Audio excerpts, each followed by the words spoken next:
ਸਤਿ ਸ਼੍ਰੀ ਅਕਾਲ ਜੀ। ਸਵਾਗਤ ਹੈ ਤੁਹਾਡਾ ਮਾਸਟਰ ਕਲਾਸਿਸ ਪਟਿਆਲਾ ਦੇ ਇਸ ਪਲੇਟਫਾਰਮ ਦੇ ਉੱਤੇ। ਸੋ ਜਿਵੇਂ ਕਿ ਤੁਹਾਨੂੰ ਪਤਾ ਕਿ ਅਸੀਂ ਪੈਡਾਗੋਜੀ ਡਿਸਕਸ ਕਰ ਰਹੇ ਸੀਗੇ ਔਰ ਪਾਰਟ 1 ਦੇ ਵਿੱਚ ਅਸੀਂ 45 ਤੱਕ ਜਿਹੜੇ ਕੁਐਸਚਨ ਸੀਗੇ ਸੈਟ ਬੀ ਦੇ ਉਹ ਡਿਸਕਸ ਕਰ ਲਏ ਸੀਗੇ। ਅੱਜ ਅਸੀਂ ਅੱਗੇ ਪ੍ਰੋਸੀਡ ਕਰ ਰਹੇ ਹਾਂ ਜਿਹਦੇ ਵਿੱਚ ਕੁਐਸਚਨ ਨੰਬਰ 46 ਤੋਂ ਅਸੀਂ ਸਟਾਰਟ ਕਰਾਂਗੇ। ਸੋ ਇਸ ਵੀਡੀਓ ਨੂੰ ਦੇਖਣ ਤੋਂ ਪਹਿਲਾਂ ਮੇਕ ਸ਼ੋਰ ਕਿ ਤੁਸੀਂ ਪਹਿਲੀ ਵੀਡੀਓ ਨੂੰ ਜ਼ਰੂਰ ਦੇਖ ਲਓ। ਮੈਂ ਫਿਰ ਇੱਥੇ ਐਕਸਪਲੇਨ ਕਰ ਦਿੰਨੀ ਆ ਕਿ ਮਾਸਟਰ ਕਲਾਸਿਸ ਪਟਿਆਲਾ ਆਪਣੇ ਪਲੇਟਫਾਰਮ ਤੋਂ ਮਾਸਟਰ ਕਲਾਸਿਸ ਟੀਚਿੰਗ ਕੋਰਸਿਸ ਜਿਹੜੇ ਨੇ ਉਹ ਇੰਟਰੋਡਿਊਸ ਕੀਤਾ ਤੁਹਾਡੇ ਸਾਹਮਣੇ, ਜਿਹਦੇ ਵਿੱਚ ਅਸੀਂ ਪੀਐਸਟੈਟ ਮਾਸਟਰ ਕੈਡਰ ਤੇ ਹੋਰ ਟੀਚਿੰਗ ਨਾਲ ਜੁੜੇ ਹੋਏ ਜਿੰਨੇ ਵੀ ਪੇਪਰ ਨੇ ਉਹਨਾਂ ਦੀ ਤਿਆਰੀ ਨੂੰ ਪੁਖਤਾ ਕਰਾਉਣ ਲਈ ਤੁਹਾਡੇ ਨਾਲ ਤਿਆਰ ਹਾਂ। ਸੋ ਇਹਦੇ ਹੀ ਰਿਗਾਰਡਿੰਗ ਅਸੀਂ ਜਿਹੜੀ ਮਾਸਟਰ ਕਲਾਸਿਸ ਦੇ YouTube ਚੈਨਲ ਦੇ ਉੱਤੇ ਇੱਕ ਸੀਰੀਜ਼ ਚਲਾਈ ਹੋਈ ਹੈ, ਜਿਹਦੇ ਵਿੱਚ ਅਸੀਂ 2023 ਦੇ ਵਿੱਚ ਪੀਐਸਟੈਟ ਦੇ ਜਿਹੜੇ ਐਗਜ਼ਾਮ ਹੋਏ ਸੀਗੇ, ਇੱਕ ਪਹਿਲਾ ਐਗਜ਼ਾਮ ਹੋਇਆ ਸੀ ਜੋ ਕਿ GNDU ਨੇ ਲਿਆ ਸੀ ਐਂਡ ਦੈਨ ਉਸ ਤੋਂ ਬਾਅਦ ਜਿਹੜਾ ਐਗਜ਼ਾਮ ਸੀਗਾ ਉਹ ਨਿਟਰ ਨੇ ਲਿਆ ਸੀ। ਸੋ ਅਸੀਂ ਦੋਨੋਂ ਹੀ ਐਗਜ਼ਾਮਸ ਨੂੰ ਸਬਜੈਕਟ ਵਾਈਜ਼ ਇੱਥੇ ਡਿਸਕਸ ਕਰ ਰਹੇ ਹਾਂ ਸੋ ਦੈਟ ਕਿ ਸਾਨੂੰ ਪੇਪਰ ਦੀ ਤਿਆਰੀ ਤੋਂ ਪਹਿਲਾਂ ਪੇਪਰ ਦਾ ਜਿਹੜਾ ਲੈਵਲ ਹੈ ਔਰ ਸਬਜੈਕਟਾਂ ਦੀ ਜਿਹੜੀ ਇੱਕ ਸਮਝ ਹੈ, ਬੇਸਿਕ ਸਮਝ, ਉਹ ਸਾਨੂੰ ਇਹਨਾਂ ਪੇਪਰਾਂ ਦੀ ਡਿਸਕਸ਼ਨ ਤੋਂ ਹੀ ਬੈਠ ਜੇ। ਸੋ 46 ਜਿਹੜਾ ਸਾਡਾ ਕੁਐਸਚਨ ਹੈ ਉਹਦੇ ਵਿੱਚ ਸਾਨੂੰ ਪੁੱਛਿਆ ਗਿਆ ਹੈ ਕਿ ਐਲਬਰਟ ਬੈਂਡੂਰਾ ਦੇ ਪਰਸਪਰ ਨਿਰਧਾਰਨਵਾਦ ਮਾਡਲ ਵਿੱਚ ਤਿੰਨ ਕਾਰਕਾਂ ਨੂੰ ਛੱਡ ਕੇ ਕੀ ਸ਼ਾਮਲ ਹੈ।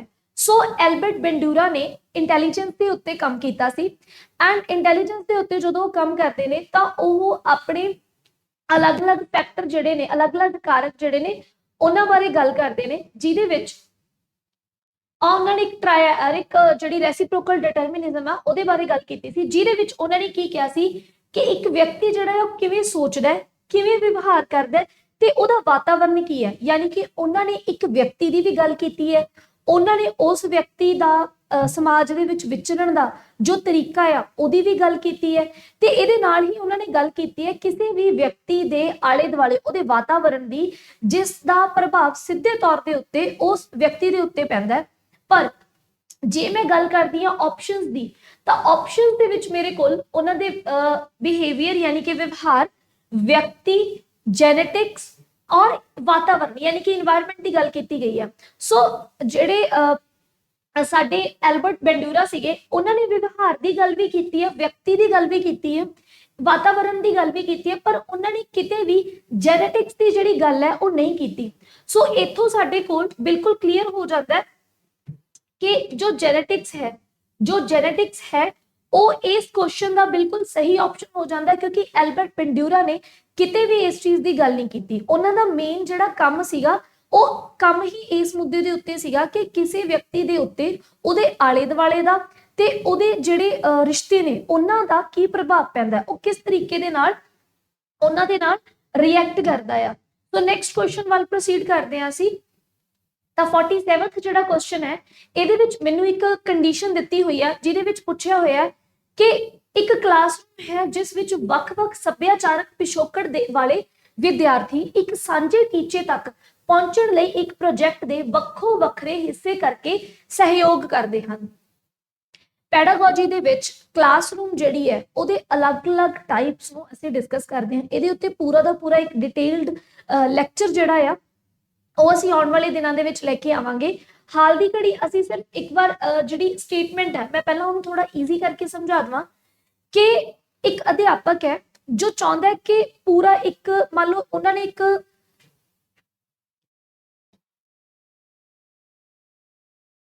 ਨੇ ਇੱਕ ਕੋਈ ਪ੍ਰੋਜੈਕਟ ਕੰਪਲੀਟ ਕਰਾਉਣਾ ਹੈ ਤੇ ਉਹਨਾਂ ਨੇ ਆਪਣੀ ਕਲਾਸ ਦੇ ਬੱਚਿਆਂ ਨੂੰ 4 ਗਰੁੱਪਸ ਦੇ ਵਿੱਚ ਡਿਵਾਈਡ ਕਰਤਾ, ਹਰ ਇੱਕ ਗਰੁੱਪ ਨੂੰ ਇੱਕ ਅਲੱਗ ਕੰਮ ਦੇਤਾ। ਹੁਣ ਉਹ ਬੱਚੇ ਮਿਲ ਕੇ ਉਸ ਗਰੁੱਪ ਦੇ ਕੰਮ ਨੂੰ ਕੰਪਲੀਟ ਕਰ ਰਹੇ ਨੇ ਤੇ ਹਰ ਇੱਕ ਗਰੁੱਪ ਦਾ ਆਪਣਾ ਇੱਕ ਅਲੱਗ ਕੰਮ ਹੈ, ਲੇਕਿਨ ਅਲਟੀਮੇਟਲੀ ਜਦੋਂ ਉਹਨਾਂ ਦਾ ਟੀਚਾ ਪੂਰਾ ਹੋ ਜਾਂਦਾ ਤਾਂ ਉਹ ਕੀ ਦੇਖਦੇ ਨੇ ਕਿ ਉਹਨਾਂ ਸਾਰਿਆਂ ਨੇ ਮਿਲ ਕੇ ਇੱਕ ਕੰਪਲੀਟ ਪ੍ਰੋਜੈਕਟ ਕਰਤਾ। ਯਾਨੀ ਕਿ ਜਿਵੇਂ ਹੁਣ ਮੈਂ ਇੱਥੇ 1 ਤੋਂ ਲੈ ਕੇ 16 ਤੱਕ ਦੀ ਕਾਊਂਟਿੰਗ ਲਿਖੀ ਹੈ ਤਾਂ ਮੇਰਾ ਮੇਨ ਕੰਮ ਸੀਗਾ ਕਿ 1 ਤੋਂ ਲੈ ਕੇ 16 ਤੱਕ ਦੀ ਕਾਊਂਟਿੰਗ ਲਿਖਾਉਣਾ। ਤਾਂ ਮੈਂ ਜਿਹੜੇ 4 ਗਰੁੱਪ ਵੰਡੇ ਸੀਗੇ ਉਹਨਾਂ ਨੂੰ ਕਹਿਤਾ ਵੀ ਤੁਸੀਂ ਐਵੇਂ ਕਰਕੇ ਜਿਹੜੀ ਆ ਗਿਣਤੀ ਲਿਖੋ ਤੇ ਇਹਦੇ ਨਾਲ ਕੀ ਹੋਇਆ, ਇੱਕ ਉਹਨਾਂ ਨੇ ਸਾਂਝਾ ਪ੍ਰੋਜੈਕਟ ਜਿਹੜਾ ਹੈ ਉਹਦੇ ਤੇ ਕੰਮ ਕੀਤਾ। ਸੋ ਇਹ ਕਿਸ ਤਰ੍ਹਾਂ ਦੇ ਕਲਾਸਰੂਮ ਦੀ ਮੇਰੇ ਕੋਲ ਇੱਕ ਐਗਜ਼ਾਮਪਲ ਹੋ ਜਾਂਦੀ ਹੈ। ਸੋ ਸਾਡੇ ਕੋਲ ਜੇ ਅਸੀਂ ਗੱਲ ਕਰੀਏ ਸਾਡੇ ਸਮੂਹ ਕਲਾਸਰੂਮ, ਜਿਗਸਾ ਕਲਾਸਰੂਮ, ਪੇਅਰਡ ਕਲਾਸਰੂਮ ਜਾਂ ਪੇਅਰ ਸ਼ੇਅਰ ਕਲਾਸਰੂਮ। ਜੇ ਤੇ ਮੈਂ ਇਹਨਾਂ ਕਲਾਸਰੂਮ ਨੂੰ ਡਿਟੇਲ ਦੇ ਵਿੱਚ ਡਿਸਕਸ ਕਰਨਾ ਹੋਵੇ ਫਿਰ ਤੇ ਮੈਨੂੰ ਇੱਕ ਅਲੱਗ ਤੋਂ ਅੱਧੇ ਪੌਣੇ ਘੰਟੇ ਦਾ ਟਾਈਮ ਪੀਰੀਅਡ ਚਾਹੀਦਾ ਹੈ, ਪਰ ਕਿਉਂਕਿ ਅਸੀਂ ਇੱਥੇ ਪੇਪਰ ਦੀ ਨੂੰ ਡਿਸਕਸ ਕਰ ਰਹੇ ਹਾਂ ਸੋ ਮੈਂ ਇੱਥੇ ਡਾਇਰੈਕਟਲੀ ਇਹਦੇ ਆਪਸ਼ਨ ਦੇ ਉੱਤੇ ਜਾਊਂਗੀ ਕਿ ਇਹਦਾ ਜਿਹੜਾ ਸਹੀ ਆਨਸਰ ਹੈ ਉਹ ਜਿਗਸਾ ਕਲਾਸਰੂਮ ਹੋ ਜਾਂਦਾ ਹੈ। ਹੁਣ ਜਿਗਸਾ ਕਲਾਸਰੂਮ ਕੀ ਹੈ? ਜਿਗਸਾ ਕਲਾਸਰੂਮ ਦੀ ਇੱਕ ਅਜਿਹੀ ਟਾਈਪ ਹੈ ਜਿਹਦੇ ਵਿੱਚ ਜਮਾਤ ਦੇ ਵਿੱਚ ਬੈਠੇ ਹੋਏ ਬੱਚੇ ਭਾਵੇਂ ਅਲੱਗ-ਅਲੱਗ ਕਲਚਰ ਨੂੰ ਬਿਲੋਂਗ ਕਰਦੇ ਨੇ, ਭਾਵੇਂ ਉਹਨਾਂ ਦੇ ਟ੍ਰੈਡੀਸ਼ਨ ਇੱਕ ਦੂਸਰੇ ਤੋਂ ਬਿਲਕੁਲ ਅਲੱਗ ਨੇ, ਪਰ ਇੱਥੇ ਅਧਿਆਪਕ ਦੀ ਜਿਹੜੀ ਜ਼ਿੰਮੇਵਾਰੀ ਆ ਉਹ ਇਹ ਬਣ ਜਾਂਦੀ ਹੈ ਕਿ ਉਹਨਾਂ ਬੱਚਿਆਂ ਨੂੰ ਇਸ ਗੱਲ ਦਾ ਅਹਿਸਾਸ ਕਰਾਉਣਾ ਕਿ ਉਹ ਇੱਕ ਪੂਰੇ ਗਰੁੱਪ ਦਾ ਹਿੱਸਾ ਨੇ, ਨਾ ਕਿ ਉਹ ਇੱਕ ਗਰੁੱਪ ਦੇ ਵਿੱਚ ਵੀ ਇੱਕ ਵੱਖਵਾਦ ਨੂੰ ਲੈ ਕੇ ਚੱਲਣ। ਮਤਲਬ ਉਹਨਾਂ ਨੂੰ ਉਹਨਾਂ ਦੇ ਸੱਭਿਆਚਾਰ ਦਾ ਜਿਹੜਾ ਆ ਉਹਦੇ ਕਰਕੇ ਡਿਸਕ੍ਰਿਮੀਨੇਟਡ ਜਿਹੜਾ ਆ ਉਹ ਫੀਲ ਨਾ ਹੋਵੇ। ਸੋ ਇਹਦੇ ਬਾਰੇ ਜਿਹੜੀ ਹੈ ਜਿਗਸਾ ਕਲਾਸਰੂਮ ਦੇ ਵਿੱਚ ਗੱਲ ਕੀਤੀ ਜਾਂਦੀ ਹੈ, ਜਿਹਦੀ ਡਿਸਕ੍ਰਿਪਸ਼ਨ ਦੇ ਵਿੱਚ ਵੀ ਮੈਂ ਤੁਹਾਨੂੰ ਦੱਸ ਦਿੰਦੀ ਹਾਂ ਕਿ ਜਿਗਸਾ ਕਲਾਸਰੂਮ ਇੱਕ ਸਹਿਕਾਰੀ ਸਿਖਲਾਈ ਤਕਨੀਕ ਹੈ ਜਿਸ ਵਿੱਚ ਵਿਦਿਆਰਥੀਆਂ ਨੂੰ 5 ਜਾਂ 6 ਦੇ ਸਮੂਹਾਂ ਵਿੱਚ ਵੰਡਿਆ ਜਾਂਦਾ ਹੈ। ਕਲਾਸ ਦੀ ਸਮੱਗਰੀ ਨੂੰ 5 ਜਾਂ 6 ਉਪ ਵਿਸ਼ਿਆਂ ਵਿੱਚ ਵੰਡਿਆ ਜਾਂਦਾ ਹੈ ਤੇ ਹਰੇਕ ਵਿਦਿਆਰਥੀ ਨੂੰ ਅਧਿਐਨ ਕਰਨ ਲਈ ਵਿਸ਼ੇ ਦਾ ਇੱਕ ਹਿੱਸਾ ਦਿੱਤਾ ਜਾਂਦਾ ਹੈ ਤੇ ਜਦੋਂ ਪੂਰਾ ਹੋ ਜਾਂਦਾ ਤਾਂ ਉਹ ਪੂਰੀ ਇੱਕ ਤਸਵੀਰ, ਜਿਹਨੂੰ ਜਿਗਸ ਕਿਹਾ ਜਾਂਦਾ, ਤਾਂ ਉਹ ਪੂਰੀ ਦੀ ਪੂਰੀ ਤਸਵੀਰ ਤਿਆਰ ਹੋ ਜਾਂਦੀ ਹੈ। ਜਿਸ ਤਰ੍ਹਾਂ ਦੀ ਮੈਂ ਐਗਜ਼ਾਮਪਲ ਲਈ ਸੀ ਉਸੇ ਤਰ੍ਹਾਂ ਦੀ ਐਗਜ਼ਾਮਪਲ ਜਿਹੜੀ ਹੈ ਉਹ ਇੱਥੇ ਮੈਂ ਤੁਹਾਨੂੰ ਪਿਕਚਰ ਦੇ ਥਰੂ ਐਕਸਪਲੇਨ ਵੀ ਕੀਤੀ ਹੈ। ਸੋ ਨੈਕਸਟ ਕੁਐਸਚਨ ਵੱਲ ਪ੍ਰੋਸੀਡ ਕਰਦੇ ਹਾਂ। ਅਗਲਾ ਜਿਹੜਾ ਸਵਾਲ ਹੈ ਉਹ ਆ ਜਾਂਦਾ ਹੈ ਐਰਿਕਸਨ ਥਿਊਰੀ ਦੇ ਉੱਤੇ। ਸੋ ਐਰਿਕਸਨ ਨੇ ਇੱਕ ਬੜਾ ਹੀ ਇੰਪੋਰਟੈਂਟ ਜਿਹੜਾ ਸਿਧਾਂਤ ਦਿੱਤਾ ਸੀਗਾ। ਹਾਲਾਂਕਿ ਐਰਿਕਸਨ ਨੇ ਕਿਸੇ ਇੱਕ ਚੀਜ਼ ਦੇ ਉੱਤੇ ਕੰਮ ਨਹੀਂ ਕੀਤਾ, ਬਲਕਿ ਐਰਿਕਸਨ ਨੇ ਜਿਹੜੀ ਪੈਡਾਗੋਜੀ ਆ, ਜਿਹੜੀ ਸਾਈਕੋਲੋਜੀ ਆ, ਉਹਦੇ ਤੇ ਬਹੁਤ ਵੱਖ-ਵੱਖ ਤਰ੍ਹਾਂ ਦੀਆਂ ਆਪਣੀਆਂ ਥਿਊਰੀਜ਼ ਦਿੱਤੀਆਂ ਨੇ, ਲੇਕਿਨ ਇਹਨਾਂ ਦਾ ਜਿਹੜਾ ਮੇਨ ਸਿਧਾਂਤ ਸੀਗਾ ਉਹ ਬੱਚੇ ਦੇ ਮਨੋਵਿਗਿਆਨਿਕ ਸਿਧਾਂਤ ਦੇ ਉੱਤੇ ਡਿਪੈਂਡ ਸੀਗਾ। ਇਹਨਾਂ ਨੇ ਬੱਚੇ ਦਾ ਮਨੋਵਿਗਿਆਨ ਕਿਸ ਤਰ੍ਹਾਂ ਦਾ ਹੈ, ਕਿਸ ਤਰ੍ਹਾਂ ਇੱਕ ਬੱਚੇ ਦੀ ਸਾਈਕੋਲੋਜੀ ਨੂੰ ਸਮਝਿਆ ਜਾਣਾ ਚਾਹੀਦਾ ਤੇ ਕਿਸ ਤਰ੍ਹਾਂ ਅਲੱਗ-ਅਲੱਗ ਫੈਕਟਰ ਜਿਹੜੇ ਨੇ ਉਹ ਇੱਕ ਬੱਚੇ ਦੀ ਸਾਈਕੋਲੋਜੀ ਨੂੰ ਅਫੈਕਟ ਕਰਦੇ ਨੇ, ਕਿਸ ਤਰੀਕੇ ਦੇ ਨਾਲ ਉਹਨੂੰ ਪ੍ਰਭਾਵਿਤ ਕਰਦੇ ਨੇ, ਇਹਨਾਂ ਚੀਜ਼ਾਂ ਦੇ ਉੱਤੇ ਕੰਮ ਕੀਤਾ ਸੀ। ਸੋ ਇਹਦਾ ਜਿਹੜਾ ਸਹੀ ਆਪਸ਼ਨ ਹੈ, ਕਿਉਂਕਿ ਸਵਾਲ ਉਹਨਾਂ ਨੇ ਪੁੱਛਿਆ ਸੀਗਾ ਕਿ ਵਿਕਾਸ ਦੇ ਐਰਿਕਸਨ ਸਿਧਾਂਤ ਕਿਸ ਅਧੀਨ ਆਉਂਦਾ ਹੈ। ਸੋ ਬਾਲ ਵਿਕਾਸ ਜਾਂ ਵਿਕਾਸ ਦਾ ਵਿਵਹਾਰੀਵਾਦ ਜਿਹੜਾ ਸਿਧਾਂਤ ਹੈ, ਨਹੀਂ, ਉਹਨਾਂ ਨੇ ਤਾਂ ਓਵਰਆਲ ਸਾਈਕੋਲੋਜੀ, ਮਨੋਵਿਗਿਆਨ ਦੇ ਉੱਤੇ ਕੰਮ ਕੀਤਾ ਸੀਗਾ। ਸੋ ਇਹਦਾ ਜਿਹੜਾ ਬਿਲਕੁਲ ਸਹੀ ਆਪਸ਼ਨ ਆ ਉਹ ਇਹ ਹੋ ਜਾਂਦਾ ਹੈ। ਸੋ ਨੈਕਸਟ ਕੁਐਸਚਨ ਵੱਲ ਅਸੀਂ ਪ੍ਰੋਸੀਡ ਕਰਦੇ ਹਾਂ। ਸੋ ਇਸ ਤੋਂ ਪਹਿਲਾਂ ਅਸੀਂ ਐਰਿਕਸਨ ਦੀ ਇੱਕ ਜਿਹੜੀ ਥਿਊਰੀ ਹੈ ਉਹਦੇ ਤੋਂ ਵੀ ਇੱਕ ਵਾਰੀ ਪੜ੍ਹ ਲੈਂਦੇ ਹਾਂ ਕਿ ਐਰਿਕਸਨ ਦਾ ਜਿਹੜਾ ਸਿਧਾਂਤ ਹੈ ਉਹ ਇਹ ਦੱਸਦਾ ਕਿ ਲੋਕ ਵਿਕਾਸ ਦੇ ਪੜਾਵਾਂ ਤੋਂ ਅੱਗੇ ਵਧਦੇ ਹਨ ਤੇ ਇਸ ਆਧਾਰ ਤੇ ਉਹ ਆਪਣੇ ਜੀਵਨ ਦੌਰਾਨ ਸਮਾਜਿਕ ਸੰਕਟਾਂ ਨੂੰ ਕਿਵੇਂ ਅਨੁਕੂਲ ਕਰਦੇ ਹਨ। ਮਤਲਬ ਦੇਖੋ, ਪ੍ਰੋਬਲਮ ਹਰ ਇੱਕ ਨੂੰ ਆਉਂਦੀ ਆ, ਪਰ ਸੇਮ ਪ੍ਰੋਬਲਮ ਦੇ ਵਿੱਚੋਂ ਲੋਕ ਇੱਕ ਤਰੀਕੇ ਨਾਲ ਨਹੀਂ ਨਿਕਲਦੇ। ਕਈ ਇਹੋ ਜਿਹੇ ਲੋਕ ਹੁੰਦੇ ਨੇ ਜਿਹੜੇ ਉਸ ਪ੍ਰੋਬਲਮ ਨੂੰ ਬਹੁਤ ਵੱਡਾ ਕਰਕੇ ਦੇਖਦੇ ਨੇ, ਕਈ ਅਜਿਹੇ ਬੱਚੇ ਹੁੰਦੇ ਨੇ ਜਿਨ੍ਹਾਂ ਲਈ ਉਹ ਪ੍ਰੋਬਲਮ ਮੈਟਰ ਹੀ ਨਹੀਂ ਕਰਦਾ, ਤੇ ਕਈ ਇਹੋ ਜਿਹੇ ਬੱਚੇ ਵੀ ਹੁੰਦੇ ਨੇ ਜਿਹੜੇ ਬੜੇ ਈਜ਼ੀ ਵੇ ਦੇ ਨਾਲ ਉਸ ਪ੍ਰੋਬਲਮ ਦੇ ਵਿੱਚੋਂ ਨਿਕਲ ਜਾਂਦੇ ਨੇ। ਸੋ ਉਹਨਾਂ ਨੇ ਇਸ ਸਿਧਾਂਤ ਤੇ ਗੱਲ ਕੀਤੀ ਸੀ ਤਾਂ ਓਵਰਆਲ ਮਨੋਵਿਗਿਆਨ ਦੇ ਉੱਤੇ ਗੱਲ ਕੀਤੀ ਸੀਗੀ। ਅੱਗੇ ਹੁਣ ਜੇ ਮੈਂ ਗੱਲ ਕਰਾਂ, ਨੈਕਸਟ ਜਿਹੜਾ ਮੇਰੇ ਕੋਲ ਸਵਾਲ ਆ ਜਾਂਦਾ ਉਹ ਆ ਜਾਂਦਾ ਥਰਸਟਨ ਦੀ ਬੁੱਧੀ ਦੇ ਸਮੂਹ ਕਾਰਕ ਬਣਤਰ ਵਿੱਚ ਹੇਠਾਂ ਦਿੱਤੇ ਕਾਰਕਾਂ ਵਿੱਚੋਂ ਕਿਹੜਾ ਸ਼ਾਮਲ ਨਹੀਂ ਹੈ।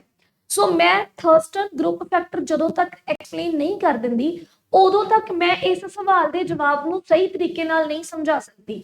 ਸੋ ਡਾਇਰੈਕਟਲੀ ਗੱਲ ਕਰਦੇ ਆ ਕਿ ਜੋ ਉਹਨਾਂ ਨੇ ਸਿਧਾਂਤ ਦਿੱਤਾ ਸੀ ਉਸ ਸਿਧਾਂਤ ਦੇ ਅਨੁਸਾਰ ਉਹਨਾਂ ਦਾ ਮੰਨਣਾ ਇਹ ਸੀਗਾ ਕਿ ਮਨੁੱਖ ਦੀ ਜਿਹੜੀ ਬੁੱਧੀ ਹੈ ਉਹ ਵੱਖ-ਵੱਖ ਸੁਤੰਤਰ ਜਿਹੜੇ ਫੈਕਟਰਸ ਨੇਗੇ ਉਹਨਾਂ ਤੋਂ ਮਿਲ ਕੇ ਬਣੀ ਹੁੰਦੀ ਹੈ। ਮਤਲਬ ਸਾਰੀਆਂ ਚੀਜ਼ਾਂ ਇੱਕ ਦੂਸਰੇ ਨਾਲ ਇੰਟਰ ਰਿਲੇਟਡ ਨਹੀਂ ਹੁੰਦੀਆਂ। ਸੌਖੀ ਭਾਸ਼ਾ ਦੇ ਵਿੱਚ ਮੈਂ ਜੇ ਇਹਨੂੰ ਸਮਝਾਉਣ ਦੀ ਕੋਸ਼ਿਸ਼ ਕਰਾਂ ਤਾਂ ਤੁਸੀਂ ਦੇਖੋ ਕਿ ਹੁਣ ਜਿਵੇਂ ਇੱਕ ਬੰਦੇ ਦੀ ਜਦੋਂ ਬੁੱਧੀ ਡਿਵੈਲਪ ਹੁੰਦੀ ਆ ਉਹਦੇ ਵਿੱਚ ਉਹਦੇ ਪਰਿਵਾਰ ਦਾ, ਉਹਦੇ ਆਲੇ ਦੁਆਲੇ ਦਾ ਜਿੰਨਾ ਉਹਦੇ ਤੇ ਇਫੈਕਟ ਪੈਂਦਾ ਹੈ। ਅੱਜ ਦੇ ਟਾਈਮ ਦੇ ਵਿੱਚ ਇੱਕ ਬੱਚਾ ਫੋਨ ਚਲਾ ਰਿਹਾ, ਲੈਪਟਾਪ ਚਲਾ ਰਿਹਾ ਤੇ ਉਸ ਫੋਨ ਜਾਂ ਲੈਪਟਾਪ ਦੇ ਵਿੱਚ ਉਹ ਕਿਹੜੀਆਂ ਚੀਜ਼ਾਂ ਦੇਖ ਰਿਹਾ, ਉਹਦਾ ਸਰਕਲ ਕਿਸ ਤਰ੍ਹਾਂ ਦਾ ਆ, ਇਹ ਸਾਰੀਆਂ ਚੀਜ਼ਾਂ ਜਿਹੜੀਆਂ ਕਿ ਇੱਕ ਦੂਸਰੇ ਨਾਲ ਸ਼ਾਇਦ ਕਿਤੇ ਨਾ ਕਿਤੇ ਜਾ ਕੇ ਇੰਟਰ ਰਿਲੇਟ ਕਰਦੀਆਂ ਨੇ ਔਰ ਕਈ ਬਿਲਕੁਲ ਹੀ ਅਲੱਗ ਚੀਜ਼ਾਂ। ਜਿਵੇਂ ਮੰਨ ਲਓ ਕਿ ਇੱਕ ਬੱਚੇ ਦੇ ਸਕੂਲ ਦੇ ਵਿੱਚ ਉਹਦੀ ਕਿਸੇ ਅਧਿਆਪਕ ਨਾਲ ਬਹੁਤ ਵਧੀਆ ਬਣਦੀ ਹੈ ਤੇ ਉਹ ਉਸ ਅਧਿਆਪਕ ਦੀ ਭਾਸ਼ਾ ਤੋਂ ਇੰਨਾ ਕੁ ਜ਼ਿਆਦਾ ਇਨਫਲੂਐਂਸ ਹੋ ਜਾਂਦਾ ਕਿ ਅਧਿਆਪਕ ਵਾਂਗੂ ਬੋਲਣਾ ਸ਼ੁਰੂ ਕਰ ਦਿੰਦਾ। ਸੋ ਇਹ ਸਾਰੀਆਂ ਜਿਹੜੀਆਂ ਚੀਜ਼ਾਂ ਨੇ ਉਹਨਾਂ ਦਾ ਮੰਨਣਾ ਇਹ ਸੀਗਾ ਇਸ ਥਿਊਰੀ ਦੇ ਆਧਾਰ ਦੇ ਉੱਤੇ ਕਿ ਸਾਡੀ ਜਿਹੜੀ ਬੁੱਧੀ ਆ ਉਹ ਅਲੱਗ-ਅਲੱਗ ਕਾਰਕਾਂ ਤੋਂ ਮਿਲ ਕੇ ਬਣੀ ਹੁੰਦੀ ਹੈ। ਸੋ ਇਹਨਾਂ ਵਿੱਚ ਕਿਹੜੀਆਂ-ਕਿਹੜੀਆਂ ਚੀਜ਼ਾਂ ਆ ਜਾਂਦੀਆਂ ਨੇ, ਸਾਡੀ ਮੌਖਿਕ ਸਮਝ ਆ ਜਾਂਦੀ ਹੈ, ਜੋ ਵੀ ਅਸੀਂ ਵਰਬਲੀ ਅਸੀਂ ਸਮਝਦੇ ਹਾਂ। दूसरी चीज आ जाती है शब्दां दी रवानगी। हुण मैं कोई गल कह रही हाँ, मेरे ਜਿਹੜੇ शब्द ने जो मेरी एक फ्लुएंसी बनी हुई आ, अगर ਉਹਨੂੰ ਸਾਹਮਣੇ ਵਾਲਾ ਬੰਦਾ ਸਮਝ ਪਾ ਰਿਹਾ ਉਹ ਤਾਂ ਹੀ ਮੇਰੀ ਗੱਲ ਨੂੰ ਕੈਚ ਕਰੂਗਾ। ਅਦਰਵਾਈਜ਼ ਜੇ ਸ਼ਬਦਾਂ ਦੀ ਰਵਾਨਗੀ ਹੀ ਨਹੀਂ ਸਮਝ ਆ ਪਾ ਰਹੀ ਜਾਂ ਮੈਂ ਸਹੀ ਤਰੀਕੇ ਨਾਲ ਬੋਲ ਹੀ ਨਹੀਂ ਰਹੀ ਤਾਂ ਸਾਹਮਣੇ ਵਾਲਾ ਬੰਦਾ ਮੇਰੀ ਗੱਲ ਹੀ ਨਹੀਂ ਸਮਝ ਸਕੂਗਾ। ਸੋ ਉਹਨਾਂ ਨੇ ਇਸ ਬਾਰੇ ਵੀ ਗੱਲ ਕੀਤੀ, ਉਹਨਾਂ ਨੇ ਸੰਖਿਆ ਦੀ ਸਹੂਲਤ ਦੇ ਉੱਤੇ ਵੀ ਗੱਲ ਕੀਤੀ ਹੈ, ਉਹਨਾਂ ਨੇ ਸਥਾਨਕ ਦ੍ਰਿਸ਼ਟੀਕੋਣ ਦੇ ਉੱਤੇ ਗੱਲ ਕੀਤੀ ਆ, ਉਹਨਾਂ ਨੇ ਸਹਿਯੋਗੀ ਜਿਹੜੀ ਮੈਮਰੀ ਆ ਉਹਦੇ ਉੱਤੇ ਗੱਲ ਕੀਤੀ ਆ, ਤੇ ਜਿਹੜੇ ਅਸੀਂ ਅਨੁਭਵ ਕਰਦੇ ਹਾਂ, ਜੋ ਅਸੀਂ ਆਲੇ ਦੁਆਲੇ ਤੋਂ ਦੇਖਦੇ ਹਾਂ, ਜੋ ਸਾਡੇ ਆਪਾਂ ਕਹਿ ਸਕਦੇ ਹਾਂ ਜੋ ਸਾਡੇ ਐਕਸਪੀਰੀਅੰਸ ਹੁੰਦੇ ਨੇਗੇ, ਉਹਨਾਂ ਸਾਰੀਆਂ ਚੀਜ਼ਾਂ ਦੇ ਉੱਤੇ ਉਹਨਾਂ ਨੇ ਗੱਲ ਕੀਤੀ ਹੈ। ਲੇਕਿਨ ਜੇ ਹੁਣ ਅਸੀਂ ਆਪਸ਼ਨ ਦੀ ਗੱਲ ਕਰਦੇ ਹਾਂ ਤਾਂ ਸੰਖਿਆ ਕਾਰਕ ਮੈਂ ਪੜ੍ਹਿਆ ਕਿ ਥਰਸਟਨ ਦੀ ਜਿਹੜੇ ਸਿਧਾਂਤ ਹੈ ਉਹਦੇ ਵਿੱਚ ਉਹਨਾਂ ਨੇ ਸੰਖਿਆ ਦੀ ਗੱਲ ਕੀਤੀ ਹੋਈ ਆ, ਸੰਖਿਆ ਦੀ ਜਿਹੜੇ ਫੈਕਟਰ ਨੇ ਉਹਨਾਂ ਦੀ ਗੱਲ ਕੀਤੀ ਆ, ਉਹਨਾਂ ਨੇ ਮੈਮਰੀ ਦੀ ਵੀ ਗੱਲ ਕੀਤੀ ਹੋਈ ਆ, ਉਹਨਾਂ ਨੇ ਵਰਡਸ ਦੀ ਫਲੂਐਂਸੀ ਯਾਨੀ ਸ਼ਬਦਾਂ ਦੀ ਰਵਾਨਗੀ ਦੀ ਵੀ ਗੱਲ ਕੀਤੀ ਹੋਈ ਆ, ਪਰ ਉਹਨਾਂ ਨੇ ਕਿਤੇ ਵੀ ਅਮੂਰਤ ਸੋਚ ਅਬਸਟਰੈਕਟ ਥਿੰਕਿੰਗ ਦੀ ਗੱਲ ਆਪਣੇ ਇਸ ਸਿਧਾਂਤ ਦੇ ਵਿੱਚ ਕਿਤੇ ਵੀ ਨਹੀਂ ਕੀਤੀ। ਸੋ ਇਹਦੇ ਵਿੱਚ ਵੀ ਮੇਰੇ ਕੋਲ ਜਿਹੜਾ ਆਪਸ਼ਨ ਹੈ ਉਹ ਡੀ ਜਿਹੜਾ ਆ ਉਹ ਬਿਲਕੁਲ ਸਹੀ ਹੋ ਜਾਂਦਾ ਕਿ ਅਮੂਰਤ ਜਿਹੜੀ ਸੋਚ ਹੈ। ਹੁਣ ਅਮੂਰਤ ਸੋਚ ਕਿਸ ਤਰ੍ਹਾਂ ਦੀ ਸੋਚ ਹੋ ਸਕਦੀ ਹੈ? ਦੇਖੋ ਇਹ ਜਿਹੜੀ ਮੇਨ ਉਹਨਾਂ ਦਾ ਸਿਧਾਂਤ ਸੀਗਾ ਉਹ ਇਹ ਸੀਗਾ ਕਿ ਵਾਤਾਵਰਣ ਦਾ ਜਿਹੜਾ ਇਨਫਲੂਐਂਸ ਹੈ ਉਹ ਸਾਡੇ ਉੱਤੇ ਸਿੱਧੇ ਤੌਰ ਦੇ ਉੱਤੇ ਹੁੰਦਾ। ਜਿਹੜੀ ਸਾਡੀ ਇੱਕ ਅਜਿਹੀ ਸੋਚ ਹੈ ਜਿਹੜੀ ਰੈਂਡਮ ਕਿਤੋਂ ਵੀ ਆ ਜਾਂਦੀ ਹੈ, ਹਨਾ, ਜਿਵੇਂ ਅਸੀਂ ਕਹਿੰਦੇ ਆ ਕਿ ਸੁਪਨੇ ਹੁੰਦੇ ਆ, ਕਈ ਵਾਰੀ ਵੀ ਉਹ ਸੁਪਨਿਆਂ ਦਾ ਸਾਨੂੰ ਪਤਾ ਹੀ ਨਹੀਂ ਲੱਗਦਾ, ਵੀ ਕੋਈ ਮੂੰਹ ਸਿਰ ਨਹੀਂ ਹੁੰਦਾ, ਐਵੇਂ ਪਤਾ ਨਹੀਂ ਕਿਵੇਂ ਮਤਲਬ ਉਹ ਸੁਪਨੇ ਬਣ ਜਾਂਦੇ ਨੇਗੇ। ਸੋ ਜਿਹੜੀ ਅਮੂਰਤ ਸੋਚ ਹੈ, ਹਾਲਾਂਕਿ ਇਹਨੂੰ ਜਦੋਂ ਡਿਟੇਲ ਦੇ ਵਿੱਚ ਕਰਾਂਗੇ ਉੱਥੇ ਹੀ ਇਹਨੂੰ ਪ੍ਰੋਪਰ ਕਨਸੈਪਟ ਕਲੀਅਰ ਕੀਤਾ ਜਾ ਸਕਦਾ ਹੈ, ਬਟ ਇੱਥੇ ਹਾਲ ਦੀ ਘੜੀ ਮੈਂ ਬਿਲਕੁਲ ਸਿੰਪਲ ਭਾਸ਼ਾ 'ਚ ਸਮਝਾਉਣ ਦੀ ਕੋਸ਼ਿਸ਼ ਕਰ ਰਹੀ ਹਾਂ ਕਿ ਅਬਸਟਰੈਕਟ ਜਿਹੜੀ ਥਿੰਕਿੰਗ ਹੈ ਉਹਦਾ ਮੇਨ ਜਿਹੜਾ ਮਤਲਬ ਹੁੰਦਾ ਆ ਉਹ ਇਹ ਹੁੰਦਾ ਵੀ ਰੈਂਡਮ, ਕੋਈ ਡਾਇਰੈਕਟ ਫੈਕਟਰ ਨਹੀਂ ਪਤਾ ਲੱਗ ਰਿਹਾ ਵੀ ਇੱਕ ਬੱਚੇ ਨੇ ਇਹ ਚੀਜ਼ ਕਿਉਂ ਸੋਚੀ। ਜਿਵੇਂ ਕਈ ਵਾਰ ਹੁੰਦਾ ਛੋਟੇ ਬੱਚਿਆਂ ਦੀ ਆਦਤ ਹੁੰਦੀ ਹੈ ਕਿ ਉਹ ਰੈਂਡਮਲੀ ਕੋਈ ਵੀ ਸਵਾਲ ਪੁੱਛ ਲੈਂਦੇ ਨੇ, ਕਈ ਵਾਰ ਤਾਂ ਇਹ ਹੁੰਦਾ ਵੀ ਆਪਣੇ ਆਲੇ ਦੁਆਲੇ ਨੂੰ ਦੇਖ ਕੇ ਕੋਈ ਸਵਾਲ ਪੁੱਛਦੇ ਨੇ, ਕਈ ਵਾਰ ਅਚਾਨਕ ਹੀ ਉਹਨਾਂ ਦੇ ਦਿਮਾਗ ਦੇ ਵਿੱਚ ਕੋਈ ਇੱਕ ਚੀਜ਼ ਆ ਜਾਂਦੀ ਹੈ ਤੇ ਜਿਹਨੂੰ ਉਹ ਆਪਣੇ ਤੋਂ ਵੱਡਿਆਂ ਤੋਂ ਪੁੱਛਣ ਲੱਗ ਜਾਂਦੇ ਨੇ। ਸੋ ਉਹ ਜਿਹੜੀ ਅਬਸਟਰੈਕਟ ਥਿੰਕਿੰਗ ਹੈ ਉਹਨਾਂ ਬਾਰੇ ਥਰਸਟਨ ਨੇ ਕਿਤੇ ਵੀ ਗੱਲ ਨਹੀਂ ਸੀ ਕੀਤੀ। ਸੋ ਨੈਕਸਟ ਕੁਐਸਚਨ ਵੱਲ ਪ੍ਰੋਸੀਡ ਕਰਦੇ ਆ। ਨੈਕਸਟ ਕੁਐਸਚਨ ਸਾਨੂੰ ਕੀ ਕਹਿੰਦਾ ਹੈ? 50th ਕੁਐਸਚਨ ਹੈ ਸਾਡਾ, ਹੇਠਾਂ ਦਿੱਤੇ ਵਿੱਚੋਂ ਕਿਹੜਾ ਖੂਫੀਆ ਜਾਣਕਾਰੀ ਦੇ ਕਾਰਕ ਸਿਧਾਂਤਾਂ ਦਾ ਹਿੱਸਾ ਨਹੀਂ ਹੈ? So theories of intelligence, factor theories of intelligence ਜਿਹੜੀਆਂ ਨੇ ਇਹਨਾਂ ਦੇ ਉੱਤੇ ਬਹੁਤ ਸਾਰੇ ਸਾਈਕੋਲੋਜਿਸਟ ਨੇ, ਬਹੁਤ ਸਾਰੇ ਵਿਅਕਤੀਆਂ ਨੇ ਕੰਮ ਕੀਤਾ ਤੇ ਉਹਨਾਂ ਨੇ ਸਮੇਂ-ਸਮੇਂ ਤੇ ਆਪਣੀਆਂ ਥਿਊਰੀਜ਼ ਵੀ ਦਿੱਤੀਆਂ ਨੇ। ਸੋ ਇੱਥੇ ਸਾਡੇ ਕੋਲ 4 ਜਿਹੜੀਆਂ ਨੇ ਥਿਊਰੀਜ਼ ਦਿੱਤੀਆਂ ਹੋਈਆਂ ਨੇ, ਜਿਨ੍ਹਾਂ ਵਿੱਚੋਂ ਸਟਰਨਬਰਗ ਥਿਊਰੀ, ਵਰਨਨ ਹੈਰਾਰਿਕਲ ਥਿਊਰੀ, ਥਰਸਟਨ ਥਿਊਰੀ ਤੇ ਗਿਲਫੋਰਡ ਥਿਊਰੀ ਆ ਜਾਂਦੀ ਹੈ। ਹੁਣ ਥਰਸਟਨ ਥਿਊਰੀ ਦੀ ਤਾਂ ਅਸੀਂ ਹੁਣੇ ਪੜ੍ਹ ਕੇ ਹਟੇ ਹਾਂ, ਠੀਕ ਹੈ, ਉਹਨਾਂ ਨੇ ਫੈਕਟਰ ਥਿਊਰੀ ਦੀ ਗੱਲ ਕੀਤੀ ਹੈ, ਠੀਕ ਹੈ। ਜੇ ਅਸੀਂ ਗੱਲ ਕਰਦੇ ਹਾਂ ਗਿਲਫੋਰਡ ਥਿਊਰੀ ਦੀ ਜਾਂ ਵਰਨਨ ਜਿਹੜੀ ਹੈਰਾਰਿਕਲ ਥਿਊਰੀ ਹੈ, ਹੁਣ ਵਰਨਨ ਹੈਰਾਰਿਕਲ ਥਿਊਰੀ ਦੇ ਵਿੱਚ ਵੀ ਉਹਨਾਂ ਨੇ ਇੱਕ ਪੂਰਾ ਦਾ ਪੂਰਾ ਹੈਰਾਰਿਕ ਸਿਸਟਮ ਜਿਹੜਾ ਹੈ, ਪੂਰੇ ਫੈਕਟਰ ਜਿਹੜੇ ਨੇ ਇੰਟੈਲੀਜੈਂਸ ਦੇ ਉਹ ਸਮਝਾਏ ਸੀਗੇ। ਲੇਕਿਨ ਜੇ ਤੁਸੀਂ ਪਾਰਟ 1 ਨੂੰ ਧਿਆਨ ਨਾਲ ਦੇਖਿਆ ਹੋਵੇ ਤੇ ਉਹਦੇ ਵਿੱਚ ਅਸੀਂ ਸਟਰਨਬਰਗ ਦੀ ਜਿਹੜੀ ਥਿਊਰੀ ਆ ਉਹਦੇ ਬਾਰੇ ਗੱਲ ਕੀਤੀ ਸੀ। ਸੋ ਸਟਰਨਬਰਗ ਦੀ ਜਿਹੜੀ ਥਿਊਰੀ ਆ ਉਹ ਕਿਸ ਉੱਤੇ ਗੱਲ ਜ਼ੋਰ ਦਿੰਦੀ ਹੈ ਕਿ ਜਿਹੜੀ ਇੰਟੈਲੀਜੈਂਸ ਆ ਉਹ ਆਪ 3 ਤਰ੍ਹਾਂ ਦੀ ਹੁੰਦੀ ਹੈ, ਜਿਹਦੇ ਵਿੱਚ ਉਹਨਾਂ ਨੇ ਐਨਾਲਿਟੀਕਲ ਇੰਟੈਲੀਜੈਂਸ, ਉਹਨਾਂ ਨੇ ਪ੍ਰੈਕਟੀਕਲ ਇੰਟੈਲੀਜੈਂਸ ਤੇ ਕ੍ਰੀਏਟਿਵ ਇੰਟੈਲੀਜੈਂਸ ਦੇ ਉੱਤੇ ਕੰਮ ਕੀਤਾ ਸੀਗਾ। ਸੋ ਉਹਨਾਂ ਨੇ ਜਿਹੜੀ ਫੈਕਟਰ ਥਿਊਰੀ ਆ ਉਹਦੇ ਉੱਤੇ ਕਿਸੇ ਵੀ ਤਰੀਕੇ ਦਾ ਆਪਣੀ ਥਿਊਰੀ ਨਹੀਂ ਦਿੱਤੀ। ਸੋ ਇਹ ਜਿਹੜਾ ਆਪਸ਼ਨ ਹੈ ਇਹ ਸਾਡਾ ਬਿਲਕੁਲ ਏ ਜਿਹੜਾ ਹੈ ਉਹ ਸਹੀ ਹੋ ਜਾਂਦਾ ਹੈ। ਏ ਆਪਸ਼ਨ ਜਿਹੜਾ ਹੈ ਉਹ ਬਿਲਕੁਲ ਸਹੀ ਹੋ ਜਾਂਦਾ ਹੈ ਕਿਉਂਕਿ ਇਹਨਾਂ ਨੇ ਕਿਸੇ ਵੀ ਤਰੀਕੇ ਨਾਲ ਉਹਦੇ ਜਿਹੜੀ ਫੈਕਟਰ ਥਿਊਰੀਜ਼ ਹੈ ਉਹਦੇ ਉੱਤੇ ਕੰਮ ਨਹੀਂ ਕੀਤਾ ਸੀਗਾ। ਸੋ ਨੈਕਸਟ ਕੁਐਸਚਨ ਵੱਲ ਪ੍ਰੋਸੀਡ ਕਰਦੇ ਹਾਂ। ਸੋ ਨੈਕਸਟ ਕੁਐਸਚਨ ਸਾਡਾ ਆ ਜਾਂਦਾ ਆ 51st ਕੁਐਸਚਨ, 51ਵਾਂ ਕੁਐਸਚਨ ਜਿਹੜਾ ਆ ਉਹ ਸਾਨੂੰ ਪੁੱਛਿਆ ਹੋਇਆ ਸੀਗਾ ਕਿ ਸਟੈਨਫੋਰਡ ਬਿਨੇਟ ਸਕੇਲ ਜਿਹੜਾ ਆ ਉਹ ਕਿਸ ਤਰ੍ਹਾਂ ਦਾ ਸਕੇਲ ਹੈ। ਸੋ ਜਿਹੜੇ ਸਟੈਨਫੋਰਡ ਬਾਇਨਟ ਨੇਗੇ ਇਹਨਾਂ ਨੇ ਮਤਲਬ ਇੱਕ ਸਕੇਲ ਦਿੱਤਾ ਸੀਗਾ ਜਿਹੜਾ ਕਿ 2 ਸਾਲ ਤੋਂ ਲੈ ਕੇ 85 ਸਾਲ ਦੇ ਜਿਹੜੇ ਵਿਅਕਤੀ ਨੇ, 2 ਸਾਲ ਦੇ ਬੱਚੇ ਤੋਂ ਲੈ ਕੇ 85 ਸਾਲ ਦੇ ਜਿਹੜੇ ਵਿਅਕਤੀ ਨੇ ਉਹਨਾਂ ਦੇ ਇੰਡੀਵਿਜੂਅਲੀ ਵਿਅਕਤੀਗਤ ਤੌਰ ਦੇ ਉੱਤੇ ਉਹਨਾਂ ਦਾ ਜਿਹੜਾ ਬੋਲ ਬਾਣੀ ਹੈ, ਉਹਨਾਂ ਦਾ ਜਿਹੜਾ ਵਰਬਲ ਟੈਸਟ ਹੈ, ਇਹਦੇ ਵਾਸਤੇ ਇਹਨਾਂ ਨੇ ਇੱਕ ਟੈਸਟ ਡਿਜ਼ਾਈਨ ਕੀਤਾ ਸੀ ਜਿਹਦੇ ਵਿੱਚ ਇੱਕ ਵਿਅਕਤੀ ਦੀ ਜਿਹੜੀ ਵਰਬਲ ਕਮਿਊਨੀਕੇਸ਼ਨ ਹੈ ਉਹਦੇ ਆਧਾਰ ਦੇ ਉੱਤੇ ਟੈਸਟ ਕੀਤਾ ਜਾਂਦਾ ਆ ਕਿ ਕਿਸ ਤਰੀਕੇ ਦੇ ਨਾਲ ਉਹ ਬੰਦਾ ਸੋਚਦਾ ਆ, ਕਿਸ ਤਰੀਕੇ ਦੇ ਨਾਲ। ਸੋ ਇਹ ਬੇਸਿਕਲੀ ਆਪਣੇ ਆਪ ਦੇ ਵਿੱਚ ਇੱਕ ਇੰਡੀਵਿਜੂਅਲ ਵਰਬਲ ਟੈਸਟ ਹੋ ਜਾਂਦਾ ਆ, ਆਪਣੇ ਆਪ ਦੇ ਵਿੱਚ ਇਹ ਇੱਕ व्यक्तिगत जुबानी टेस्ट हो जाता है, जिहड़ा कि हर तगमे हर उम्र के व्यक्ति के उत्ते लागू हो सकता है। और ये तो उन्होंने इंडिविजुअली व्यक्तिगत तौर के उत्ते असी बहुत सारिया चीज़ां जिहड़ियां ने एक व्यक्ति बारे जान सकते हैं। सो अगले सवाल के उत्ते गल करते हैं। तो अगला जिहड़ा सवाल है वो आ जाता है टर्मन के उत्ते। तां टर्मन बुद्धि नूं इन्हां शब्दां विच प्रभावित करता है। तां टर्मन ने जिवें कि देखो सानू पता है कि एक चीज़ नूं हर एक व्यक्ति अलग पक्ष नाल देखदा है। तां टर्मन ने इंटैलीजेंस नूं बुद्धि नूं जिहड़ा डिफाइन कीता सीगा, उन्होंने कहा सीगा कि जिहड़ी बुद्धि हुंदी है वो अपने आप दे विच संखेप शब्दां दे विच किसी चीज़ नूं सोचण दी जिहड़ी समर्था आ। मतलब कई बार की हुंदा है कि साडे सामने कोई पिक्चर रखी जाती है, साडे सामने कोई चीज़ रख दी जाती है, या सानू कोई सीन जिहड़ा है डिफाइन करन नूं कहा जाता है। कई लोग अजिहे हुंदे ने जिहड़े मतलब उन्हां दे सामने तुसीं एक सूई भी रख दो ना, तो एक सूई नूं भी बहुत सोहना एक्सप्लेन कर दिंदे ने। ते कई लोग अजिहे हुंदे ने जिन्हां वास्ते एक छोटी तो छोटी मतलब तुसीं चाहे हर एक चीज़ उन्हां नूं प्रोवाइड करती, पर उन्हां लई डिस्क्राइब करना बड़ा औखा हो जांदा है। सो जिहड़े साडे टर्मन सीगे उन्हां ने बुद्धि नूं की कहा सीगा कि ये साडे कोल अपने आप दे विच ढालण दी योग्यता नहीं है, समझण दी योग्यता भी नहीं है, समस्या नूं हल करन दी समर्था भी नहीं है, बल्कि संखेप शब्दां दे विच साडे कोल सोचण दी एक जिहड़ी योग्यता हुंदी है ओनू कहा जाता है। और इहदे वास्ते एक रिलेटेड दा टेस्ट भी हुंदा, एक सिंपल टाइप दा टेस्ट हुंदा जिहदे विच रैंडमली, हालांकि ये एक साइकोलॉजी का कंसैप्ट आ जाता जिहदे च रैंडमली कई बार बच्चों को कुछ पिक्चर्स जिहड़ियां ने प्रोवाइड कीतियां जांदियां ने, एंड उन्हां पिक्चर्स नूं देख के बच्चे डिस्क्राइब करते हैं जो भी उन्हां दे दिमाग दे विच आउंदा है। सो उन्होंने ये कहा सीगा कि इंटैलीजेंस की आ कि तुसीं किवें किसी चीज़ नूं डिस्क्राइब कर पा रहे हो। अगले सवाल के उत्ते जे असीं वधीए,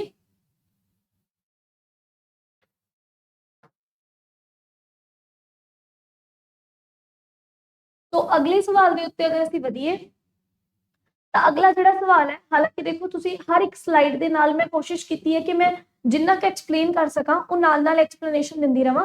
और इहदी जिहड़ी PDF है वो तुसीं दित्ते हुए लिंक तो टैलीग्राम के चैनल तो जाके डाउनलोड कर सकते हो, सो दैट कि तुहाडे जिहड़े कंसैप्ट ने वो नाल नाल क्लीयर हुंदे रहण। अगले सवाल जो है वो साडे कोल पुछया गया है किंडरगार्टन स्कूल। सो जिन्हें पैडागॉजी पढ़ी हुई है उहदे लई ये गल बड़ी समझ उहनूं आ जाती हुंदी है। ये सवाल काफ़ी सिंपल जा सवाल है अगर किसी बंदे ने पैडागॉजी बड़े ध्यान नाल पढ़ी हुई है कि किंडरगार्टन स्कूल का जिहड़ा संकल्प आ वो किसने दिता सीगा।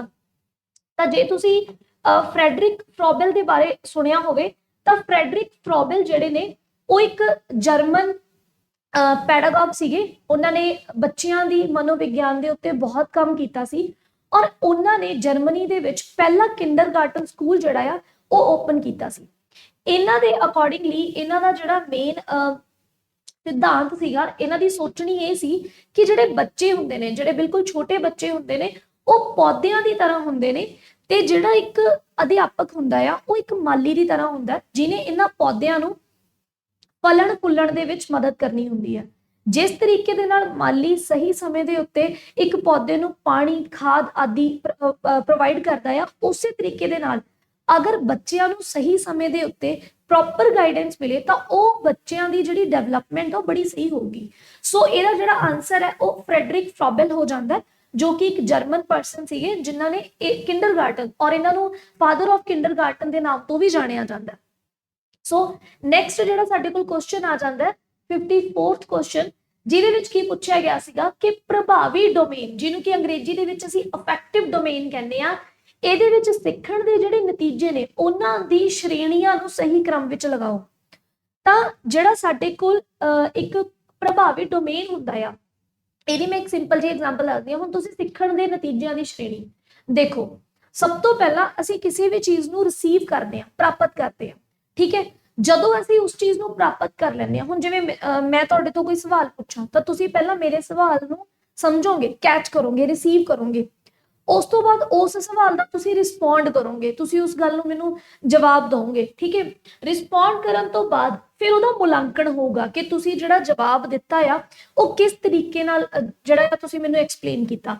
ਅੱਗੇ ਹੁਣ ਜੇ ਅਸੀਂ ਗੱਲ ਕਰੀਏ ਮੁਲਾਂਕਣ ਹੋਣ ਤੋਂ ਬਾਅਦ ਫਿਰ ਇੱਕ ਆਰਗੇਨਾਈਜੇਸ਼ਨ ਹੋ ਜਾਂਦੀ ਹੈ। ਜਿਵੇਂ ਕਲਾਸ ਦੇ ਵਿੱਚ ਹੁੰਦਾ ਕਿ ਅਧਿਆਪਕ ਕਹਿੰਦਾ ਕਿ 10 ਸਵਾਲਾਂ ਦੀ ਇੱਕ ਕੁਇਜ਼ ਹੋਊਗੀ, ਅਧਿਆਪਕ ਸਵਾਲ ਪੁੱਛਦਾ ਹੈ, ਬੱਚੇ ਉਹਨਾਂ ਸਵਾਲਾਂ ਨੂੰ ਪਹਿਲਾਂ ਰਿਸੀਵ ਕਰਦੇ ਨੇ, ਸਮਝਦੇ ਨੇ, ਫਿਰ ਰਿਸਪੌਂਡ ਕਰਦੇ ਨੇ, ਫਿਰ ਰਿਸਪੌਂਡ ਕਰਨ ਤੋਂ ਬਾਅਦ ਅਧਿਆਪਕ ਉਹਨਾਂ ਦਾ ਮੁਲਾਂਕਣ ਕਰਦਾ ਹੈ, ਫਿਰ ਉਸ ਤੋਂ ਬਾਅਦ ਆਰਗੇਨਾਈਜ਼ ਕੀਤਾ ਜਾਂਦਾ, ਸੰਗਠਨ ਕੀਤਾ ਜਾਂਦਾ ਵੀ ਕਿਹੜੇ ਬੱਚੇ ਦੇ ਕਿੰਨੇ ਨੰਬਰ ਨੇ, ਠੀਕ ਹੈ, ਜਿਹਦੇ ਜ਼ਿਆਦਾ ਨੰਬਰ ਨੇ ਉਹਨੂੰ ਇਸ ਪੋਜੀਸ਼ਨ ਤੇ ਰੱਖੋ, ਜਿਹਦੇ ਉਸ ਤੋਂ ਘੱਟ ਨੰਬਰ ਨੇ ਉਹਨੂੰ ਅਗਲੀ ਪੋਜੀਸ਼ਨ ਤੇ ਰੱਖੋ। ਤੇ ਜਦੋਂ ਆਰਗੇਨਾਈਜੇਸ਼ਨ ਹੋ ਜਾਂਦੀ ਹੈ ਉਸ ਤੋਂ ਬਾਅਦ ਅਸੀਂ ਕਰੈਕਟਰਾਈਜੇਸ਼ਨ ਕਰ ਦਿੰਦੇ ਆ, ਉਹਦਾ ਇੱਕ ਚਰਿੱਤਰੀਕਰਨ ਦੇ ਦਿੰਦੇ ਆ ਵੀ ਇਹ ਟੈਸਟ ਮੈਂ ਇਸ ਲੈਵਲ ਦਾ ਰੱਖਿਆ ਸੀ ਔਰ ਇਸ ਟੈਸਟ ਦੇ ਵਿੱਚੋਂ ਇਸ ਬੱਚੇ ਨੇ ਜਿਹੜੀ ਮੈਨੂੰ ਸਵਾਲਾਂ ਦਾ ਜਵਾਬ ਦਿੱਤਾ ਉਹਦੀ ਮੈਂ ਇੱਕ ਤਰ੍ਹਾਂ ਦੀ ਰੇਟਿੰਗ ਕਰਤੀ ਹੈ ਐਂਡ ਇਸ ਰੇਟਿੰਗ ਦੇ ਬਿਹਾਫ ਦੇ ਉੱਤੇ ਮੈਂ ਇਹ ਐਕਸਪਲੇਨ ਕਰ ਸਕਦੀ ਹਾਂ ਕਿ ਉਹ ਜਿਹੜਾ ਬੱਚਾ ਆ ਉਹ ਕਿਸ ਤਰੀਕੇ ਨਾਲ ਸੋਚ ਰਿਹਾ ਜਾਂ ਉਹਦੀ ਉਸ ਟੈਸਟ ਨੂੰ ਲੈ ਕੇ ਕਿੰਨੀ ਤਿਆਰੀ ਸੀ। ਸੋ ਉਹ ਇਹ ਜਿਹੜੀ ਸਾਡੇ ਕੋਲ ਆਪਸ਼ਨ ਏ ਹੈ ਉਹ ਬਿਲਕੁਲ ਸਹੀ ਹੋ ਜਾਂਦਾ ਹੈ।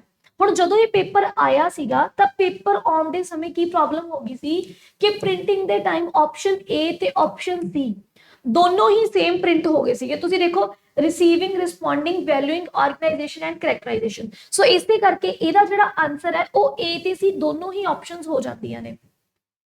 ਤੁਸੀਂ ਦੇਖੋ ਕਿ ਕਿੰਨੇ ਆਮ ਤਰ੍ਹਾਂ ਦੀਆਂ ਮਿਸਟੇਕਸ ਹੁੰਦੀਆਂ ਨੇਗੀਆਂ ਜਿਹੜੀਆਂ ਕਿ ਪੇਪਰਾਂ ਦੇ ਵਿੱਚ ਕਰ ਦਿੱਤੀਆਂ ਜਾਂਦੀਆਂ ਨੇ। ਸੋ ਅਫੈਕਟਿਵ ਜਿਹੜਾ ਡੋਮੇਨ ਹੈ ਇਹਦੇ ਬਾਰੇ ਵੀ ਥੋੜੀ ਜਿਹੀ ਗੱਲ ਕਰ ਲੈਂਦੇ ਹਾਂ। ਸੋ ਇਹ ਬਲੂਮ ਨੇ ਕੰਮ ਕੀਤਾ ਸੀਗਾ ਪ੍ਰਭਾਵੀ ਡੋਮੇਨ ਦੇ ਉੱਤੇ, ਜਿਹਦੇ ਵਿੱਚ ਉਹਨਾਂ ਨੇ 3 ਡੋਮੇਨਾਂ ਵਿੱਚੋਂ ਮਤਲਬ ਗੱਲ ਕੀਤੀ ਸੀ, ਜਿਹਦੇ ਵਿੱਚ ਉਹਨਾਂ ਨੇ ਗੱਲ ਕੀਤੀ ਸੀ ਕਿ ਭਾਵਨਾਵਾਂ, ਰਵੱਈਏ ਤੇ ਸਾਡੇ ਜਿਹੜੇ ਐਟੀਟਿਊਡ ਹੁੰਦੇ ਨੇ, ਇਮੋਸ਼ਨਸ ਹੁੰਦੇ ਨੇ, ਉਹ ਬੇਸਿਕਲੀ ਇਹਦੇ ਵਿੱਚ ਸਾਡੇ ਸ਼ਾਮਲ ਹੁੰਦੇ ਨੇ। ਇਹਨਾਂ ਨੂੰ ਉਹਨਾਂ ਨੇ ਕੀ ਕਿਹਾ ਸੀਗਾ ਕਿ ਮਤਲਬ ਜੋ ਵੀ ਤੁਸੀਂ ਬਾਹਰੋਂ ਦੇਖਦੇ ਹੋ ਪਲੱਸ ਜੋ ਵੀ ਇੱਕ ਇੰਟਰਨਲ ਮੋਟੀਵੇਸ਼ਨ ਹੁੰਦੀ ਹੈ, ਇੱਕ ਅੰਦਰੋਂ ਜਿਹੜੀ ਆ ਰਹੀ ਪ੍ਰੇਰਨਾ ਹੁੰਦੀ ਹੈ, ਇਹਨਾਂ ਦੋਨਾਂ ਚੀਜ਼ਾਂ ਦਾ ਬੈਲੈਂਸ ਬਣ ਕੇ ਹੀ ਇੱਕ ਬੱਚਾ ਜਿਹੜਾ ਆ ਜਾਂ ਇੱਕ ਵਿਅਕਤੀ ਜਿਹੜਾ ਆ ਉਹ ਆਪਣੇ ਸਮਾਜ ਦੇ ਵਿੱਚ ਜਿਹੜਾ ਆ ਵਿਚਰਦਾ ਆ। ਸੋ ਇਹਦੇ ਬਾਰੇ ਗੱਲ ਕੀਤੀ ਸੀ ਅਫੈਕਟਿਵ ਡੋਮੇਨ ਦੇ ਵਿੱਚ। ਸੋ ਅੱਗੇ ਗੱਲ ਕਰਦੇ ਆ ਸਾਡੇ ADHD ਬਾਰੇ। ਸੋ ADHD ਦੀ ਸਾਡੇ ਕੋਲ ਫੁੱਲ ਫਾਰਮ ਪੁੱਛੀ ਗਈ ਸੀ, ਤਾਂ ਮੈਂ ਸਭ ਤੋਂ ਪਹਿਲਾਂ ADHD ਦੇ ਬਾਰੇ ਥੋੜੀ ਜਿਹੀ ਗੱਲ ਕਰਨਾ ਚਾਹੂੰਗੀ। ਤਾਂ ADHD ਆਪਣੇ ਆਪ ਦੇ ਵਿੱਚ ਕੀ ਹੈ? ਇਹ ਸਾਡੇ ਕੋਲ ਇੱਕ ਅਟੈਂਸ਼ਨ ਡੈਫੀਸ਼ੀਟ ਹਾਈਪਰ ਐਕਟੀਵਿਟੀ ਡਿਸਆਰਡਰ ਹੈ। ਅਸਲ ਦੇ ਵਿੱਚ ਇਹ ਇੱਕ ਦਿਮਾਗੀ ਬਿਮਾਰੀ ਹੈ ਜਿਹਦੇ ਵਿੱਚ ਬੱਚਾ ਜਿਹੜਾ ਆ ਉਹ ਕਈ ਚੀਜ਼ਾਂ ਨੂੰ ਸਮਝਣ ਦੇ ਵਿੱਚ ਅਸਮਰਥ ਹੁੰਦਾ ਹੈ। ਤੁਸੀਂ ਸਾਰਿਆਂ ਨੇ ਤਾਰੇ ਜ਼ਮੀਨ ਪਰ ਮੂਵੀ ਦੇਖੀ ਹੋਊਗੀ, ਉਹਦੇ ਵਿੱਚ ਜਿਹੜਾ ਬੱਚਾ ਹੁੰਦਾ ਹੈ ਉਹਨੂੰ ਧਿਆਨ ਦੇਣ ਦੇ ਵਿੱਚ ਬੜੀ ਪ੍ਰੋਬਲਮ ਆਉਂਦੀ ਹੈ, ਉਹ ਧਿਆਨ ਨਹੀਂ ਦੇ ਪਾਉਂਦਾ ਤੇ ਕਿਉਂਕਿ ਉਹਨੂੰ ਚੀਜ਼ਾਂ ਸਮਝ ਨਹੀਂ ਆ ਰਹੀਆਂ ਹੁੰਦੀਆਂ, ਧਿਆਨ ਨਹੀਂ ਦੇ ਪਾ ਰਿਹਾ ਹੁੰਦਾ, ਇਸ ਕਰਕੇ ਆਪਣੀ ਫੈਮਿਲੀ ਨਾਲ, ਆਪਣੇ ਫਰੈਂਡਸ ਨਾਲ ਕਮਿਊਨੀਕੇਟ ਵੀ ਨਹੀਂ ਕਰ ਪਾਉਂਦਾ ਤੇ ਉਹਦੀ ਓਵਰਆਲ ਜਿਹੜੀ ਡਿਵੈਲਪਮੈਂਟ ਹੁੰਦੀ ਆ ਉਹ ਵੀ ਕਾਫੀ ਸਹੀ ਨਹੀਂ ਹੋ ਰਹੀ ਹੁੰਦੀ। ਸੋ ਇਹ ਇੱਕ ADHD ਦੀ ਇੱਕ ਸਹੀ ਐਗਜ਼ਾਮਪਲ ਹੋ ਸਕਦੀ ਆ, ਕਿਉਂਕਿ ਇਹਦੇ ਵਿੱਚ ਮੇਨ ਜਿਹੜੀ ਪ੍ਰੋਬਲਮ ਆ ਉਹ ਹੁੰਦੀ ਆ ਕਿ ਇੱਕ ਡਾਕਟਰੀ ਪ੍ਰੋਬਲਮ ਆ ਜਿਹਦੇ ਵਿੱਚ ਬੱਚੇ ਦਾ ਜਿਹੜਾ ਦਿਮਾਗ ਹੈ ਉਹ ਸਹੀ ਤਰੀਕੇ ਨਾਲ ਵਿਕਾਸ ਨਹੀਂ ਕਰ ਰਿਹਾ ਹੁੰਦਾ, ਜਿਹਦੇ ਕਰਕੇ ਉਹ ਬੱਚਾ ਇੱਕ ਨਾਰਮਲ ਚੀਜ਼ ਨੂੰ ਸਮਝਣ ਦੇ ਵਿੱਚ ਜਾਂ ਤਾਂ ਸਮਾਂ ਲੈਂਦਾ ਜਾਂ ਸਮਝ ਹੀ ਨਹੀਂ ਪਾਉਂਦਾ। ਤੇ ਜੇ ਇਹ ਤਾਂ ਚਲੋ ਸਾਡੇ ਸਾਰਿਆਂ ਨਾਲ ਹੀ ਹੁੰਦਾ ਵੀ ਜੇ ਸਾਨੂੰ ਲੈਕਚਰ ਸਮਝ ਹੀ ਨਹੀਂ ਆ ਰਿਹਾ ਸਾਡੇ ਲਈ ਉਹ ਬੋਰਿੰਗ ਲੱਗਣ ਲੱਗ ਜਾਂਦਾ, ਜਾਂ ਸਾਨੂੰ ਚੀਜ਼ਾਂ ਜਿਹੜੀਆਂ ਨੇ ਉਹਨਾਂ ਦਾ ਧਿਆਨ ਹੀ ਨਹੀਂ ਰਹਿੰਦਾ ਵੀ ਟੀਚਰ ਕਹਿ ਵੀ ਕੀ ਰਿਹਾ। ਸੋ ਇਸੇ ਤਰ੍ਹਾਂ ਦੀ ਇੱਕ ਜਿਹੜੀ ਕੰਡੀਸ਼ਨ ਆ ਉਹ ਉਸ ਬੱਚੇ ਨਾਲ ਬਣ ਜਾਂਦੀ ਹੈ, ਜਿਹਦੇ ਵਿੱਚ ਉਹਦੇ ਬਿਹੇਵੀਅਰ ਨੂੰ ਲੈ ਕੇ, ਉਹਦੇ ਬੋਲ ਚਾਲ ਨੂੰ ਲੈ ਕੇ ਉਹਨੂੰ ਐਂਜ਼ਾਈਟੀ, ਨੀਂਦ ਨਾ ਆਉਣ ਦੀ ਪ੍ਰੋਬਲਮ, ਕਈ ਵਾਰ ਹੋਰ ਫਿਜ਼ੀਕਲ ਜਿਹੜੀਆਂ ਦਿੱਕਤਾਂ ਨੇ ਉਹ ਆਉਣ ਲੱਗ ਜਾਂਦੀਆਂ ਨੇ। ਸੋ ਡਾਇਰੈਕਟਲੀ ਇਹਦੇ ਵਿੱਚ ਸਾਡੇ ਕੋਲ ਆਪਸ਼ਨ ਪੁੱਛਿਆ ਗਿਆ ਸੀਗਾ, ਤਾਂ ਇਹਦਾ ਜਿਹੜਾ ਆਨਸਰ ਹੈ ਉਹ ਆ ਜਾਂਦਾ ਅਟੈਂਸ਼ਨ ਡੈਫੀਸ਼ੀਟ ਹਾਈਪਰ ਐਕਟੀਵਿਟੀ ਡਿਸਆਰਡਰ। ਸੋ ਸੀ ਜਿਹੜਾ ਆਪਸ਼ਨ ਹੈ ਬਿਲਕੁਲ ਸਹੀ ਬਣ ਜਾਂਦਾ ਸਾਡੇ ਕੋਲ ਇੱਥੇ। ਸੋ ਅੱਗੇ ਸਵਾਲ ਦੀ ਗੱਲ ਕਰਦੇ ਹਾਂ। ਨੈਕਸਟ ਜਿਹੜਾ ਸਾਡੇ ਕੋਲ ਸਵਾਲ ਹੈ 56th ਕੁਐਸਚਨ ਹੈ ਸਾਡੇ ਕੋਲ। ਸੋ 56 ਜਿਹੜਾ ਕੁਐਸਚਨ ਹੈ, ਜੇ ਮੈਂ ਕਹਾਂ ਕਿ ਇਹ ਮੈਂ ਜਿਹੜਾ ਉੱਪਰ ਤੁਹਾਨੂੰ ਐਕਸਪਲੇਨ ਕੀਤਾ ਆ ਤਾਂ ਉਸੇ ਡਿਸਆਰਡਰ ਦੇ ਨਾਲ ਜੁੜਿਆ ਹੋਇਆ ਹੀ ਇੱਕ ਸਵਾਲ ਸਾਡੇ ਤੋਂ ਪੁੱਛਿਆ ਗਿਆ ਸੀਗਾ ਕਿ ਡੈਸ਼ ਆਵਾਜ਼ਾਂ ਦਾ ਸਹੀ ਉਚਾਰਨ ਕਰਨ ਵਿੱਚ ਸਮੱਸਿਆ ਹਨ। ਮਤਲਬ ਸਾਨੂੰ ਅਲੱਗ-ਅਲੱਗ ਤਰ੍ਹਾਂ ਦੇ ਡਿਸਆਰਡਰ ਦੱਸੇ ਗਏ ਨੇ ਤੇ ਇਹਨਾਂ ਵਿੱਚੋਂ ਕਿਹੜਾ ਅਜਿਹਾ ਡਿਸਆਰਡਰ ਹੈ, ਕਿਹੜੀ ਇੱਕ ਅਜਿਹੀ ਬਿਮਾਰੀ ਹੈ ਜਿਸ ਬਿਮਾਰੀ ਦੇ ਹੋਣ ਨਾਲ ਆਵਾਜ਼ਾਂ ਦਾ ਮਤਲਬ ਕਿ ਸ਼ਬਦਾਂ ਨੂੰ ਇਹ ਜਿਹੜੀ ਇਹਦੀ ਟ੍ਰਾਂਸਲੇਸ਼ਨ ਆ ਸਹੀ ਨਹੀਂ ਹੈ, ਪੇਪਰ ਦੇ ਵਿੱਚ ਇਹ ਟ੍ਰਾਂਸਲੇਸ਼ਨ ਇਸ ਤਰ੍ਹਾਂ ਦੀ ਆਈ ਹੋਈ ਸੀ। ਅਸਲ ਦੇ ਵਿੱਚ ਜੇ ਮੈਂ ਇਹਨੂੰ ਸਿੰਪਲ ਭਾਸ਼ਾ 'ਚ ਸਮਝਾਵਾਂ ਤਾਂ ਕਈ ਵਾਰ ਬੱਚੇ ਨੂੰ ਪ੍ਰੋਨੰਸੀਏਟ ਕਰਨ ਦੇ ਵਿੱਚ ਪ੍ਰੋਬਲਮ ਆਉਂਦੀ ਹੈ, ਵਰਡਸ ਨੂੰ ਪ੍ਰੋਨੰਸੀਏਟ ਕਰਨ ਦੇ ਵਿੱਚ ਦਿੱਕਤ ਆਉਂਦੀ ਹੈ। ਤਾਂ ਉਹ ਜਿਹੜੀ ਬਿਮਾਰੀ ਉਹ ਕਿਸ ਡਿਸਆਰਡਰ ਨਾਲ ਜੁੜੀ ਹੋਈ ਹੈ? ਇਹਦੇ ਵਿੱਚ ਸਾਡੇ ਕੋਲ ਆਪਸ਼ਨ ਜਿਹੜੇ ਦਿੱਤੇ ਹੋਏ ਨੇ ਉਹ ਇੱਕ ਪ੍ਰਵਾਹ ਵਿਕਾਰ ਦਿੱਤਾ ਹੋਇਆ, ਧਿਆਨ ਦਾ ਵਿਕਾਰ ਦਿੱਤਾ ਹੋਇਆ, ਆਵਾਜ਼ ਸੰਬੰਧੀ ਵਿਕਾਰ ਦਿੱਤਾ ਹੋਇਆ ਤੇ ਭਾਸ਼ਾ ਸੰਬੰਧੀ ਵਿਕਾਰ ਦਿੱਤਾ ਹੋਇਆ। ਹੁਣ ਜੇ ਤਾਂ ਇੱਥੇ ਆ ਕੇ ਗੱਲ ਹੋ ਜਾਂਦੀ ਹੈ ਕਿ ਪੈਡਾਗੋਜੀ ਕਈਆਂ ਨੂੰ ਨਾ ਇੱਕ ਅਜਿਹਾ ਸਬਜੈਕਟ ਲੱਗਦਾ ਹੁੰਦਾ ਵੀ ਜਿਸ ਸਬਜੈਕਟ ਨੂੰ ਕੋਈ ਬਹੁਤਾ ਪੜ੍ਹਨ ਦੀ ਜ਼ਰੂਰਤ ਨਹੀਂ ਹੈ, ਵੀ ਬੱਚਿਆਂ ਵਰਗਾ ਸਬਜੈਕਟ ਕਿਹਾ ਜਾਂਦਾ ਹੈ ਕਿ ਕਿਉਂਕਿ ਤੁਸੀਂ ਆਪਸ਼ਨ ਪੜ੍ਹੇ, ਕਈ ਵਾਰ ਤਾਂ ਆਪਸ਼ਨ ਤੋਂ ਆਪਣੇ ਆਪ ਹੀ ਤੁਸੀਂ ਆਨਸਰ ਡਰਾਈਵ ਕਰ ਲੈਂਦੇ ਹੋ। ਪਰ ਜਦੋਂ ਅਸੀਂ ਗੱਲ ਕਰਦੇ ਹਾਂ ਅਜਿਹੇ ਸਵਾਲਾਂ ਦੀ, ਤਾਂ ਫਿਰ ਇੱਥੇ ਸਮਝ ਆਉਂਦੀ ਹੈ ਕਿ ਪੈਡਾਗੋਜੀ ਦੀ ਇੱਕ ਡੀਪ ਨੌਲੇਜ ਹੋਣੀ ਬਹੁਤ ਜ਼ਿਆਦਾ ਜ਼ਰੂਰੀ ਹੋ ਜਾਂਦੀ ਹੈ। ਕਿਉਂਕਿ ਜੇ ਤੁਹਾਨੂੰ ਇਹੀ ਨਹੀਂ ਕਲੀਅਰ ਕਿ ਡਿਸਆਰਡਰ ਕਿਸ ਤਰ੍ਹਾਂ ਦੇ ਨੇ, ਠੀਕ ਹੈ, ਪੈਡਾਗੋਜੀ ਦੀਆਂ ਡਿਫਰੈਂਟ ਟਰਮਸ ਜਿਹੜੀਆਂ ਨੇ, ਅਗਰ ਤੁਹਾਨੂੰ ਉਹੀ ਨਹੀਂ ਪਤਾ ਤਾਂ ਫਿਰ ਇੱਥੇ ਆ ਕੇ ਬੰਦਾ ਮਾਰ ਖਾ ਜਾਂਦਾ। ਇੱਥੇ ਹੀ ਜਿਹੜੇ ਨੰਬਰ ਕੱਟੇ ਜਾਂਦੇ ਨੇ ਉਹ ਅਲਟੀਮੇਟਲੀ ਸਾਡਾ ਨੁਕਸਾਨ ਕਰਵਾ ਜਾਂਦੇ ਨੇ। ਸੋ ਜੇ ਤਾਂ ਮੈਂ ਗੱਲ ਕਰਾਂ ਕਿ ਅਗਰ ਮੈਂ ਡਾਇਰੈਕਟਲੀ ਆਨਸਰ ਕੱਢਣਾ ਹੋਵੇ ਤਾਂ ਮੇ ਵੀ ਸ਼ਾਇਦ ਮੈਂ ਕਹਿ ਦੂੰਗੀ ਕਿ ਜਿਹਨੂੰ ਉਚਾਰਨ ਨਹੀਂ ਕਰਨਾ ਆ ਰਿਹਾ, ਸ਼ਾਇਦ ਉਹਦੀ ਭਾਸ਼ਾ ਸੰਬੰਧੀ ਉਹਨੂੰ ਕੋਈ ਪ੍ਰੋਬਲਮ ਹੋ ਸਕਦੀ ਆ, ਜਾਂ ਮੈਂ ਕਹੂੰਗੀ ਕਿ ਸ਼ਾਇਦ ਹੋ ਸਕਦਾ ਕਿ ਉਹਨੂੰ ਆਵਾਜ਼ ਸੰਬੰਧੀ ਕੋਈ ਪ੍ਰੋਬਲਮ ਹੋਵੇ। ਲੇਕਿਨ ਅਗਰ ਕਿਸੇ ਨੇ ਡੈਪਥ ਦੇ ਵਿੱਚ ਧਿਆਨ ਨਾਲ ਇਸ ਚੀਜ਼ ਨੂੰ ਪੜ੍ਹਿਆ ਹੋਗਾ ਤਾਂ ਉਹ ਆਰਾਮ ਨਾਲ ਦੱਸ ਸਕੂਗਾ ਕਿ ਜਿਹੜੀ ਅਟੈਂਸ਼ਨ ਡਿਸਆਰਡਰ ਹੁੰਦੇ ਨੇਗੇ, ਜਿਹੜੇ ਅਟੈਂਸ਼ਨ ਡਿਸਆਰਡਰ ਹੁੰਦੇ ਨੇ, ਧਿਆਨ ਦਾ ਜਿਹੜਾ ਵਿਕਾਰ ਹੁੰਦਾ ਆ, ਉਹਦੇ ਕਰਕੇ ਕਈ ਵਾਰ ਇਹ ਵੀ ਇੱਕ ਬਹੁਤ ਵੱਡੀ ਸਮੱਸਿਆ ਦੇਖੀ ਜਾਂਦੀ ਆ ਬੱਚਿਆਂ ਦੇ ਵਿੱਚ ਕਿ ਉਹ ਬਹੁਤ ਸਾਰੇ ਸਿੰਪਲ ਜਿਹੜੀਆਂ ਆਵਾਜ਼ਾਂ ਹੁੰਦੀਆਂ ਨੇ ਉਹਨਾਂ ਨੂੰ ਪ੍ਰੋਨੰਸੀਏਟ, ਉਹਨਾਂ ਨੂੰ ਬੋਲਣ ਦੇ ਵਿੱਚ ਉਹਨਾਂ ਨੂੰ ਪ੍ਰੋਬਲਮ ਆ ਰਹੀ ਹੁੰਦੀ ਆ। ਸੋ ਇਹਦਾ ਜਿਹੜਾ ਸਹੀ ਆਪਸ਼ਨ ਹੈ ਉਹ ਬੀ ਹੋ ਜਾਂਦਾ ਹੈ।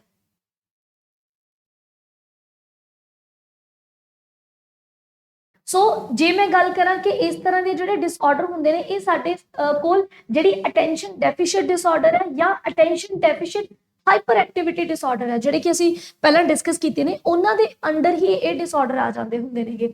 ਸੋ ਅੱਗੇ ਗੱਲ ਕਰਦੇ ਹਾਂ ਜੀ ਸਾਡੇ 57th ਕੁਐਸਚਨ ਦੀ, ਜਿਹਦੇ ਵਿੱਚ ਮੈਨੂੰ ਇੱਕ ਸਟੇਟਮੈਂਟ ਦਿੱਤੀ ਹੋਈ ਆ ਕਿ ਇੱਕ ਅਧਿਆਪਕ ਸੈਰੇਬ੍ਰਮ ਪਾਲਿਸੀ ਤੋਂ ਪੀੜਤ। ਹੁਣ ਸੈਰੇਬ੍ਰਮ ਪਾਲਿਸੀ ਆਪਣੇ ਆਪ ਦੇ ਵਿੱਚ ਕੀ ਆ ਕਿ ਇੱਕ ਦਿਮਾਗੀ ਬਿਮਾਰੀ ਹੈ ਇਹ ਇੱਕ। ਸੋ ਇਸ ਤਰ੍ਹਾਂ ਦੇ ਇੱਕ ਬੱਚੇ ਨੂੰ ਸਿੱਖਣ ਦੀ ਸਹੂਲਤ ਦੇ ਲਈ ਇੱਕ ਵਿਕਲਪਿਕ ਕੰਪਿਊਟਰ ਕੀਬੋਰਡ ਦੀ ਵਰਤੋਂ ਕਰ ਰਿਹਾ ਹੈ, ਤਾਂ ਕਿਸ ਕਿਸਮ ਦੀ ਟੈਕਨੋਲੋਜੀ ਹੈ? ਜਦੋਂ ਅਸੀਂ ਗੱਲ ਕਰਦੇ ਹਾਂ ਟੀਚਿੰਗ ਦੀ, ਤਾਂ ਟੀਚਿੰਗ ਦੇ ਵਿੱਚ ਇੱਕ ਸਾਡੇ ਕੋਲ ਟੌਪਿਕ ਆਉਂਦਾ ਹੈ ਜਿਹਦੇ ਵਿੱਚ ਅਸੀਂ ਡਿਫਰੈਂਟ ਟੈਕਨੋਲੋਜੀਜ਼ ਦੀ, ਅਲੱਗ-ਅਲੱਗ ਟੈਕਨੋਲੋਜੀਆਂ ਦੀ ਗੱਲ ਕਰਦੇ ਹਾਂ, ਜਿਹੜੀਆਂ ਟੈਕਨੋਲੋਜੀਆਂ ਨੂੰ ਵਰਤ ਕੇ ਇੱਕ ਅਧਿਆਪਕ ਜਿਹੜੇ ਸਪੈਸ਼ਲ ਡਿਏਬਲਡ ਬੱਚੇ ਨੇ, ਜਾਂ ਕਈ ਵਾਰ ਕੀ ਹੁੰਦਾ ਕਿ ਬੱਚਿਆਂ ਦੇ ਧਿਆਨ ਨੂੰ ਹਮੇਸ਼ਾ ਕਲਾਸ ਦੇ ਵਿੱਚ ਪ੍ਰੋਪਰ ਰੱਖਣ ਵਾਸਤੇ ਅਲੱਗ-ਅਲੱਗ ਜਿਹੜੀਆਂ ਕੋਸ਼ਿਸ਼ਾਂ ਹੁੰਦੀਆਂ ਨੇ ਉਹ ਕਰਦੇ ਨੇ। ਸੋ ਉਹਨਾਂ ਦੇ ਅੰਡਰ ਕੁਝ ਟੈਕਨੋਲੋਜੀਜ਼ ਆਉਂਦੀਆਂ ਨੇ, ਜਿਨ੍ਹਾਂ ਦੇ ਵਿੱਚੋਂ ਜੇ ਮੈਂ ਗੱਲ ਕਰਾਂ ਇਹਨਾਂ ਟੈਕਨੋਲੋਜੀਜ਼ ਦੀ ਤਾਂ ਥੋੜਾ ਡਿਸਕਸ ਕਰਦੇ ਹਾਂ ਇਹਨਾਂ ਬਾਰੇ। ਤਾਂ ਜਿਹੜੀ ਇੱਕ ਨਿਰਦੇਸ਼ਕ ਟੈਕਨੋਲੋਜੀ ਹੁੰਦੀ ਹੈ, ਇਹਦੇ ਵਿੱਚ ਅਧਿਆਪਕ ਜ਼ਿਆਦਾਤਰ ਜਦੋਂ ਬੱਚਿਆਂ ਨੂੰ ਐਕਸਪੈਰੀਮੈਂਟ ਵਗੈਰਾ ਕਰਨ ਲਈ ਕਹੇ ਜਾਂਦੇ ਨੇ, ਤਾਂ ਇੱਕ ਅਧਿਆਪਕ ਸਭ ਤੋਂ ਪਹਿਲਾਂ ਪੂਰੇ ਐਕਸਪੈਰੀਮੈਂਟ ਦੀਆਂ ਇੰਸਟਰਕਸ਼ਨ ਦਿੰਦੇ ਨੇ ਕਿ ਤੁਹਾਨੂੰ ਅੱਜ ਦੇ ਐਕਸਪੈਰੀਮੈਂਟ ਵਾਸਤੇ ਫਲਾਂ ਚੀਜ਼ਾਂ ਦੀ ਜ਼ਰੂਰਤ ਹੈ, ਠੀਕ ਹੈ, ਤੁਸੀਂ ਇਸ ਚੀਜ਼ ਨੂੰ ਇੰਨੀ ਮਾਤਰਾ ਦੇ ਵਿੱਚ ਵਰਤਣਾ। ਫਿਰ ਉਹਨੂੰ ਪੂਰਾ ਦਾ ਪੂਰਾ ਇੱਕ ਫਲੋ ਚਾਰਟ ਦੀ ਫਾਰਮ ਦੇ ਵਿੱਚ ਇੱਕ ਪੂਰਾ ਪ੍ਰੋਸੈਸ ਸਮਝਾਇਆ ਜਾਂਦਾ ਵੀ ਇਸ ਸਟੈਪ ਤੋਂ ਬਾਅਦ ਅਗਲਾ ਸਟੈਪ, ਅਗਲੇ ਸਟੈਪ ਤੋਂ ਬਾਅਦ ਅਗਲਾ ਸਟੈਪ। ਮਤਲਬ ਜੇ ਮੈਂ ਸਿੰਪਲ ਭਾਸ਼ਾ 'ਚ ਕਹਾਂ ਤਾਂ ਇਹਦੇ ਵਿੱਚ ਅਧਿਆਪਕ ਜਿਹੜਾ ਹੈ ਉਹ ਨਿਰਦੇਸ਼ਕ ਦੀ ਤਰ੍ਹਾਂ ਕੰਮ ਕਰਦਾ, ਨਿਰਦੇਸ਼ ਦਿੰਦਾ ਰਹਿੰਦਾ ਬੱਚਿਆਂ ਨੂੰ, ਤੇ ਉਹਨਾਂ ਚੀਜ਼ਾਂ ਨੂੰ ਫੋਲੋ ਕਰਕੇ ਬੱਚੇ ਆਪਣੇ ਕਨਸੈਪਟ ਨੂੰ ਕਲੀਅਰ ਕਰਦੇ ਨੇ ਜਾਂ ਕਿਸੇ ਚੀਜ਼ ਨੂੰ ਸਮਝਦੇ ਨੇ। ਅਗਲੀ ਜੇ ਮੈਂ ਗੱਲ ਕਰਾਂ ਕਿ ਕੰਪਿਊਟਰ ਸਹਾਇਕ ਜਿਹੜੀ ਟੈਕਨੋਲੋਜੀ ਹੁੰਦੀ ਹੈ, ਇਹਦੇ ਵਿੱਚ ਅਸੀਂ ਕੰਪਿਊਟਰ ਦੀ ਮਦਦ ਦੇ ਨਾਲ, ਪ੍ਰੋਜੈਕਟ ਹੋ ਗਏ, ਕੰਪਿਊਟਰ ਹੋ ਗਏ, ਉਹਨਾਂ ਦੀ ਮਦਦ ਦੇ ਨਾਲ ਬੱਚਿਆਂ ਦੇ ਕਨਸੈਪਟ ਕਲੀਅਰ ਕਰਵਾਉਣ ਦੀ ਕੋਸ਼ਿਸ਼ ਕਰਦੇ ਹਾਂ। ਪਰ ਜਿਹੜੀ ਸਟੇਟਮੈਂਟ ਹੈ ਉਹਦੇ ਵਿੱਚ ਗੱਲ ਕੀ ਕੀਤੀ ਗਈ ਹੈ ਕਿ ਅਸੀਂ ਤਾਂ ਇੱਕ ਵਿਕਲਪਿਕ ਕੰਪਿਊਟਰ ਕੀਬੋਰਡ ਦੀ ਵਰਤੋਂ ਕੀਤੀ ਹੈ ਇੱਕ ਬੱਚੇ ਨੂੰ ਢੰਗ ਨਾਲ ਸਮਝਾਉਣ ਵਾਸਤੇ। ਤਾਂ ਇਹਦੇ ਵਿੱਚ ਮੇਰੇ ਕੋਲ ਜਿਹੜੀ ਸਹਾਇਕ ਟੈਕਨੋਲੋਜੀ ਆ ਉਹ ਆਪਣੇ ਆਪ ਦੇ ਵਿੱਚ ਇੱਕ ਬਿਲਕੁਲ ਸਹੀ ਆਪਸ਼ਨ ਹੋ ਜਾਂਦਾ, ਕਿਉਂਕਿ ਇਹਦੇ ਵਿੱਚ ਟੀਚਰ ਜਿਹੜਾ ਆ ਉਹ ਬੱਚੇ ਨੂੰ ਇੰਸਟਰਕਸ਼ਨ ਨਹੀਂ ਦੇ ਰਿਹਾ, ਟੀਚਰ ਬਲਕਿ ਬੱਚੇ ਨੂੰ ਅਸਿਸਟ ਕਰ ਰਿਹਾ, ਉਹਦੀ ਮਦਦ ਕਰ ਰਿਹਾ, ਉਹਦੇ ਨਾਲ ਲੱਗ ਕੇ ਉਹਦੇ ਉਸ ਟੌਪਿਕ ਨੂੰ, ਉਸ ਕਨਸੈਪਟ ਨੂੰ ਸਮਝਣ ਦੇ ਵਿੱਚ ਹੈਲਪ ਕਰ ਰਿਹਾ ਆ। ਸੋ ਇਹ ਇੱਕ ਜਿਹੜੀ ਟੈਕਨੋਲੋਜੀ ਆ, ਇੱਕ ਸਹਾਇਕ ਟੈਕਨੋਲੋਜੀ ਦੀ ਮੇਰੇ ਕੋਲ ਇੱਕ ਐਗਜ਼ਾਮਪਲ ਆ ਜਾਂਦੀ ਹੈ, ਜਿਹਦੇ ਵਿੱਚ ਇੱਕ ਅਧਿਆਪਕ ਨੇ ਇੱਕ ਸੈਰੇਬ੍ਰਮ ਪਾਲਿਸੀ ਤੋਂ ਪੀੜਿਤ ਬੱਚੇ ਨੂੰ ਇੱਕ ਕੀਬੋਰਡ ਦੀ ਮਦਦ ਦੇ ਨਾਲ ਪੜ੍ਹਾਉਣ ਦੀ ਕੋਸ਼ਿਸ਼ ਕੀਤੀ ਹੈ। ਸੋ ਇਸ ਤਰੀਕੇ ਦੇ ਨਾਲ ਸਾਡੇ ਜਿਹੜੇ ਕਨਸੈਪਟ ਨੇ ਉਹ ਅਸੀਂ ਕਲੀਅਰ ਕਰਦੇ ਜਾ ਰਹੇ ਹਾਂ, ਤਾਂ ਕਿ ਸਾਨੂੰ ਚੀਜ਼ਾਂ ਸਿਰਫ ਉੱਤੋਂ ਨਾ ਨਿਕਲਣ, ਬਲਕਿ ਸਾਨੂੰ ਪਤਾ ਲੱਗਦਾ ਰਹੇ। ਸੋ ਇੱਥੇ ਮੈਂ ਸਹਾਇਕ ਟੈਕਨੋਲੋਜੀ ਬਾਰੇ ਲਿਖਿਆ ਵੀ ਹੈ ਵੀ ਕੋਈ ਵੀ ਵਸਤੂ, ਜ਼ਰੂਰੀ ਨਹੀਂ ਹੈ ਕਿ ਉਹ ਵਸਤੂ ਕੰਪਿਊਟਰ ਨਾਲ ਰਿਲੇਟਡ ਹੀ ਹੋਵੇ, ਕੋਈ ਵੀ ਵਸਤੂ ਲੈ ਕੇ, ਕੋਈ ਵੀ ਸੌਫਟਵੇਅਰ, ਕਿਸੇ ਵੀ ਤਰੀਕੇ ਦੇ ਨਾਲ ਜਦੋਂ ਤੁਸੀਂ ਅਪਾਹਜ ਵਿਅਕਤੀ ਜਿਹੜੇ ਨੇ ਉਹਨਾਂ ਨੂੰ ਚੀਜ਼ਾਂ ਨੂੰ ਸਮਝਣ ਦੇ ਵਿੱਚ ਜਾਂ ਉਹਨਾਂ ਦੀ ਮਦਦ ਕਰੋ ਕਿ ਉਹ ਕਨਸੈਪਟ ਆਪਣੇ ਕਲੀਅਰ ਕਰ ਸਕਣ, ਸੋ ਇਹਨੂੰ ਅਸੀਂ ਸਹਾਇਕ ਟੈਕਨੋਲੋਜੀ ਦਾ ਨਾਮ ਦਿੰਦੇ ਹਾਂ। ਅਗਲੇ ਕੁਐਸਚਨ ਦੀ ਜੇ ਮੈਂ ਗੱਲ ਕਰਾਂ ਤਾਂ ਮੇਰੇ ਕੋਲ ਆਉਂਦਾ ਸਿੱਖਿਆ ਵਿੱਚ ਸ਼ਮੂਲੀਅਤ ਦਾ ਹਵਾਲਾ। ਤਾਂ ਮੇਰੇ ਕੋਲ ਇੱਥੇ 4 ਅਲੱਗ-ਅਲੱਗ ਕੰਡੀਸ਼ਨਸ ਦਿੱਤੀਆਂ ਹੋਈਆਂ ਨੇ ਜਿਨ੍ਹਾਂ ਦੇ ਵਿੱਚ ਮੈਨੂੰ ਪੁੱਛਿਆ ਗਿਆ ਕਿ ਇਨਕਲੂਸਿਵ ਐਜੂਕੇਸ਼ਨ ਜਿਹੜੀ ਹੈ ਉਹਨਾਂ ਵਿੱਚੋਂ ਇਹਨਾਂ ਵਿੱਚੋਂ ਦਿੱਤੀ ਗਈ ਉਦਾਹਰਣ ਕਿਹੜੀ ਬੈਸਟ ਹੈ ਇਨਕਲੂਸਿਵ ਐਜੂਕੇਸ਼ਨ ਵਾਸਤੇ। ਤਾਂ ਸਭ ਤੋਂ ਪਹਿਲਾਂ ਇਨਕਲੂਸਿਵ ਐਜੂਕੇਸ਼ਨ ਦੀ ਜੇ ਮੈਂ ਗੱਲ ਕਰਾਂ ਕਿ ਸਾਰੇ ਬੱਚਿਆਂ ਦੀ ਜਿਹੜੀ ਸ਼ਮੂਲੀਅਤ ਆ ਉਹ ਬੱਚੇ ਕਦੋਂ ਮਹਿਸੂਸ ਕਰਦੇ ਨੇ, ਅਗਰ ਇੱਕ ਜਮਾਤ ਦੇ ਵਿੱਚ 30 ਬੱਚੇ ਨੇ ਤੇ ਮੰਨ ਲਓ ਕਿ ਉਹਨਾਂ 30 ਬੱਚਿਆਂ ਦੇ ਵਿੱਚੋਂ ਕੋਈ ਇੱਕ ਬੱਚਾ ਅਜਿਹਾ ਆ ਜਿਹਦੀ ਮੰਨ ਲਓ ਲੱਤ ਦੇ ਵਿੱਚ ਕੋਈ ਪ੍ਰੋਬਲਮ ਆ ਜਿਹਦੇ ਕਰਕੇ ਉਹ ਸਹੀ ਤਰੀਕੇ ਨਾਲ ਚੱਲ ਨਹੀਂ ਪਾਉਂਦਾ। ਹੁਣ ਉਹ ਬੱਚਾ ਪੂਰਾ ਦਿਨ ਨਾਰਮਲ ਬੱਚਿਆਂ ਦੇ ਨਾਲ ਆਪਣੀਆਂ ਸਾਰੀਆਂ ਐਕਟੀਵਿਟੀਜ਼ ਕਰਦਾ, ਆਪਣੀ ਪੜ੍ਹਾਈ ਕਰਦਾ, ਆਪਣੇ ਕੰਪਿਊਟਰ ਲੈਬ ਦੇ ਵਿੱਚ ਜਾ ਕੇ ਕੰਪਿਊਟਰ ਚਲਾਉਂਦਾ, ਰਿਸੈਸ ਦੇ ਟਾਈਮ ਪੀਰੀਅਡ ਦੇ ਉੱਤੇ ਉਹਨਾਂ ਬੱਚਿਆਂ ਦੇ ਨਾਲ ਖੇਡਦਾ ਵੀ ਹੈ। ਤਾਂ ਉਹ ਬੱਚਾ ਇੱਕ ਟਾਈਮ ਪੀਰੀਅਡ ਤੇ ਇਹ ਭੁੱਲ ਜੂਗਾ ਵੀ ਉਹਨੂੰ ਕਿਸੇ ਤਰ੍ਹਾਂ ਦੀ ਪ੍ਰੋਬਲਮ ਆ, ਉਹ ਆਪਣੇ ਆਪ ਨੂੰ ਵੀ ਨਾਰਮਲ ਕੰਸੀਡਰ ਕਰਨ ਲੱਗ ਜੂਗਾ। ਜੇ ਹੁਣ ਮੈਂ ਇਹ ਕਹਾਂ ਕਿ ਉਸ ਬੱਚੇ ਨੂੰ ਮੰਨ ਲਓ ਅਸੀਂ ਚੱਕ ਕੇ ਕਿਸੇ ਅਜਿਹੀ ਜਮਾਤ ਜਾਂ ਕਿਸੇ ਅਜਿਹੇ ਸਕੂਲ ਦੇ ਵਿੱਚ ਜਾ ਕੇ ਬਿਠਾਤਾ ਜਿੱਥੇ ਸਪੈਸ਼ਲ ਏਬਲਡ ਬੱਚੇ ਨੇਗੇ, ਹੋ ਸਕਦਾ ਸ਼ਾਇਦ ਉੱਥੇ ਉਹਨੂੰ ਸਹੂਲਤਾਂ ਮਿਲ ਜਾਣ, ਪਰ ਉਹ ਕਿਤੇ ਨਾ ਕਿਤੇ ਸਮਾਜ ਦੇ ਵਿੱਚ ਆਪਣੇ ਆਪ ਨੂੰ ਬਾਕੀਆਂ ਨਾਲੋਂ ਡਿਸਕ੍ਰਿਮੀਨੇਟਡ, ਇੱਕ ਅਲੱਗ ਜਿਹੜਾ ਹੈ ਮਹਿਸੂਸ ਕਰੂਗਾ। ਸੋ ਮੇਰੇ ਕੋਲ ਜਿਹੜੀਆਂ ਸਟੇਟਮੈਂਟਸ ਦਿੱਤੀਆਂ ਹੋਈਆਂ ਇਨਕਲੂਸਿਵ ਐਜੂਕੇਸ਼ਨ ਦੇ ਵਿੱਚ ਕੀ ਆ ਕਿ ਅਗਰ ਮੇਰੀ ਜਮਾਤ ਦੇ ਵਿੱਚ ਚਾਹੇ ਨਾਰਮਲ ਬੱਚੇ ਵੀ ਨੇ, ਕਈ ਵਾਰ ਕੀ ਹੁੰਦਾ ਕਿ ਅਧਿਆਪਕ ਕੀ ਕਰਦੇ ਨੇ ਕਿ ਪੂਰੀ ਕਲਾਸ ਦੇ ਵਿੱਚੋਂ 4 ਜਾਂ 5 ਜਿਹੜੇ ਬੱਚੇ ਨੇ ਉਹ ਅਜਿਹੇ ਹੁੰਦੇ ਨੇ ਜਿਨ੍ਹਾਂ ਨੂੰ ਬਾਰ-ਬਾਰ ਪੁਆਇੰਟ ਆਊਟ, ਮਤਲਬ ਜੇ ਆਨਸਰ ਪੁੱਛਣਾ ਤਾਂ ਉਹਨਾਂ 4-5 ਬੱਚਿਆਂ ਤੋਂ, ਠੀਕ ਹੈ, ਜੇ ਹਾਈਲਾਈਟ ਕਰਨਾ ਤਾਂ ਉਹਨਾਂ 4-5 ਬੱਚਿਆਂ ਨੂੰ, ਜੇ ਕੋਈ ਕੰਮ ਦੇਣਾ ਤਾਂ ਉਹਨਾਂ 4-5 ਬੱਚਿਆਂ ਨੂੰ। ਇਹਦੇ ਨਾਲ ਕੀ ਹੁੰਦਾ ਕਿ ਜਿਹੜੇ ਬਾਕੀ ਬੱਚੇ ਨੇ ਉਹਨਾਂ ਦੇ ਵਿੱਚ ਇੱਕ ਵਿਤਕਰੇ ਦੀ ਭਾਵਨਾ ਆ ਜਾਂਦੀ ਹੈ ਵੀ ਸਾਡੇ ਨਾਲ ਵਿਤਕਰਾ ਕੀਤਾ ਜਾ ਰਿਹਾ। ਤਾਂ ਇਹ ਇਨਕਲੂਸਿਵ ਐਜੂਕੇਸ਼ਨ ਨਹੀਂ ਹੁੰਦੀ। ਇਨਕਲੂਸਿਵ ਐਜੂਕੇਸ਼ਨ ਤੁਹਾਡੀ ਉਹ ਐਜੂਕੇਸ਼ਨ ਹੈ, ਉਹ ਇੱਕ ਮਾਧਿਅਮ ਹੈ ਜਿਹਦੇ ਵਿੱਚ ਹਰ ਇੱਕ ਬੱਚਾ ਕਲਾਸ ਦੇ ਵਿੱਚ ਇਨਕਲੂਡਡ ਕੰਸੀਡਰ ਕਰੇ, ਹਰ ਇੱਕ ਬੱਚੇ ਨੂੰ ਇਹ ਲੱਗੇ ਕਿ ਇੱਥੇ ਬੈਠੇ ਦੀ ਮੇਰੀ ਵੀ ਪੂਰੀ ਮਹੱਤਤਾ। ਅਧਿਆਪਕ ਕਿਸੇ ਵੀ ਸਮੇਂ ਮੇਰੇ ਤੋਂ ਸਵਾਲ ਪੁੱਛ ਸਕਦਾ ਹੈ, ਅਧਿਆਪਕ ਕਿਸੇ ਵੀ ਸਮੇਂ ਮੈਨੂੰ ਕੋਈ ਵੀ ਡਿਊਟੀ ਦੇ ਸਕਦਾ ਹੈ, ਠੀਕ ਹੈ। ਸੋ ਇਨਕਲੂਸਿਵ ਐਜੂਕੇਸ਼ਨ ਦੀ ਜਿਹੜੀ ਗੱਲ ਹੈ ਉਹ ਇਸ ਤਰੀਕੇ ਨਾਲ ਹੁੰਦੀ ਹੈ। ਸੋ ਇਹਦੇ ਵਿੱਚ ਜਿਹੜਾ ਪਹਿਲਾ ਆਪਸ਼ਨ ਹੈ ਨਾ, ਇਹਦੇ ਵਿੱਚ ਕੀ ਹੈ ਕਿ students with special needs spend all their time with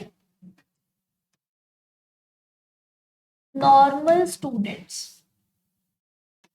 ਕਿ ਜਦੋਂ ਵਿਸ਼ੇਸ਼ ਲੋੜਾਂ ਵਾਲੇ ਜਿਹੜੇ ਵਿਦਿਆਰਥੀ ਨੇ ਉਹ ਆਪਣਾ ਸਾਰਾ ਸਮਾਂ ਇੱਕ ਜਿਹੜੇ ਨਾਰਮਲ ਵਿਦਿਆਰਥੀ ਨੇ ਉਹਨਾਂ ਦੇ ਨਾਲ ਬਤੀਤ ਕਰਨ। ਤਾਂ ਇਹ ਮੈਂ ਤਾਂ ਤੁਹਾਨੂੰ ਪਹਿਲਾਂ ਹੀ ਐਕਸਪਲੇਨ ਕਰਤਾ, ਤਾਂ ਅੱਗੇ ਤਾਂ ਸ਼ਾਇਦ ਸਾਨੂੰ ਪੜ੍ਹਨ ਦੀ ਜ਼ਰੂਰਤ ਵੀ ਨਾ ਪਵੇ। ਇਹਦੇ ਵਿੱਚ ਇਹ ਆਪਸ਼ਨ ਆਪਣੇ ਆਪ ਦੇ ਵਿੱਚ ਬਿਲਕੁਲ ਸਹੀ ਆਪਸ਼ਨ ਹੋ ਜਾਂਦੀ ਹੈ। ਹਾਲਾਂਕਿ ਅਸੀਂ ਦੂਸਰੇ ਆਪਸ਼ਨ ਦੀ ਗੱਲ ਵੀ ਕਰ ਲੈਂਦੇ ਹਾਂ ਕਿ ਜੇ ਵਿਸ਼ੇਸ਼ ਲੋੜਾਂ ਵਾਲੇ ਜਿਹੜੇ ਵਿਦਿਆਰਥੀ ਨੇ ਉਹ ਅਗਰ ਆਪਣਾ ਅੱਧਾ ਸਮਾਂ ਬਾਕੀ ਆਮ ਵਿਦਿਆਰਥੀਆਂ ਦੇ ਨਾਲ ਬਿਤਾਉਣਗੇ ਤਾਂ ਕੀ ਉਹ ਇੱਕ ਇਨਕਲੂਸਿਵ ਐਜੂਕੇਸ਼ਨ ਦੀ ਬੈਸਟ ਐਗਜ਼ਾਮਪਲ ਹੋ ਸਕਦੀ ਹੈ? ਨਹੀਂ, ਕਿਉਂਕਿ ਇੱਥੇ ਵੀ ਤਾਂ ਤੁਸੀਂ ਉਹਨਾਂ ਨੂੰ ਡਿਸਕ੍ਰਿਮੀਨੇਟਡ ਹੀ ਫੀਲ ਕਰਵਾ ਰਹੇ ਹੋ ਨਾ। ਉਹ ਅੱਧਾ ਟਾਈਮ ਅਲੱਗ ਨੇ, ਅੱਧਾ ਟਾਈਮ ਅਲੱਗ ਨੇ, ਤਾਂ ਇਹਦੇ ਨਾਲ ਕੋਈ ਬਹੁਤਾ ਜ਼ਿਆਦਾ ਉਹ ਆਪਣੇ ਆਪ ਨੂੰ ਇਨਕਲੂਡਡ ਕੰਸੀਡਰ ਨਹੀਂ ਕਰ ਸਕਣਗੇ। ਜਿਹੜੇ ਵਿਸ਼ੇਸ਼ ਲੋੜਾਂ ਵਾਲੇ ਵਿਦਿਆਰਥੀ ਨੇ, ਜੇ ਤੁਸੀਂ ਉਹਨਾਂ ਨੂੰ ਵਿਸ਼ੇਸ਼ ਸਕੂਲਾਂ ਵਿੱਚ ਪੜ੍ਹਾ ਦੋਗੇ, ਮੈਂ ਪਹਿਲਾਂ ਵੀ ਗੱਲ ਕੀਤੀ ਹੈ ਕਿ ਚਾਹੇ ਤੁਸੀਂ ਉਹਨਾਂ ਨੂੰ ਸਹੂਲਤਾਂ 4 ਵੱਧ ਦੇ ਦਿਓ, ਲੇਕਿਨ ਉਸ ਬੱਚੇ ਦਾ ਜਿਹੜਾ ਦਾਇਰਾ ਹੈ ਉਹ ਕੱਲਾ ਉਹ ਸਕੂਲ ਨਹੀਂ ਹੈ। ਉਹਦਾ ਸਕੂਲ ਤੋਂ ਬਾਅਦ ਉਹਦਾ ਕਿਸੇ ਪਲੇਗਰਾਊਂਡ ਦੇ ਵਿੱਚ ਆਉਣਾ ਜਾਣਾ ਵੀ ਹੋਊਗਾ, ਉਹਦਾ ਮਾਰਕੀਟ 'ਚ ਆਉਣਾ ਜਾਣਾ ਵੀ ਹੋਊਗਾ। ਜੇ ਤੁਸੀਂ ਹਮੇਸ਼ਾ ਹੀ ਉਹਨੂੰ ਇੱਕ ਅਲੱਗ ਇਨਵਾਇਰਮੈਂਟ ਦੇ ਦੋਗੇ ਤਾਂ ਬਾਅਦ 'ਚ ਜਦੋਂ ਬੱਚਾ ਆਪਣੇ ਵਾਤਾਵਰਨ ਦੇ ਵਿੱਚ ਵਿਚਰੂਗਾ, ਸਮਾਜ ਦੇ ਵਿੱਚ ਵਿਚਰੂਗਾ, ਤਾਂ ਉਹ ਆਪਣੇ ਆਪ ਨੂੰ ਇਹ ਦੇਖੂਗਾ ਕਿ ਮੈਂ ਬਾਕੀਆਂ ਨਾਲੋਂ ਅਲੱਗ ਹਾਂ, ਮੈਨੂੰ ਬਾਕੀਆਂ ਨਾਲੋਂ ਅਲੱਗ ਤਰੀਕੇ ਦੇ ਨਾਲ ਮੇਰੇ ਨਾਲ ਵਿਵਹਾਰ ਕੀਤਾ ਜਾ ਰਿਹਾ। ਸੋ ਇੱਕ ਇਨਕਲੂਸਿਵ ਐਜੂਕੇਸ਼ਨ ਦੀ ਐਗਜ਼ਾਮਪਲ ਕਦੇ ਵੀ ਨਹੀਂ ਹੋ ਸਕਦੀ। ਅਗਲੀ ਜੇ ਮੈਂ ਗੱਲ ਕਰਾਂ ਕਿ ਜੇ ਅਸੀਂ ਕਦੇ ਕਦਾਈ ਆਮ ਵਿਦਿਆਰਥੀਆਂ ਦੇ ਨਾਲ ਬਿਠਾ ਦਈਏ ਤਾਂ ਉਹਦੇ ਨਾਲ ਵੀ ਉਹ ਕੋਈ ਬਹੁਤ ਜ਼ਿਆਦਾ ਇਨਕਲੂਡਡ ਜਿਹੜਾ ਹੈ ਉਹ ਕੰਸੀਡਰ ਨਹੀਂ ਕਰ ਸਕਣਗੇ।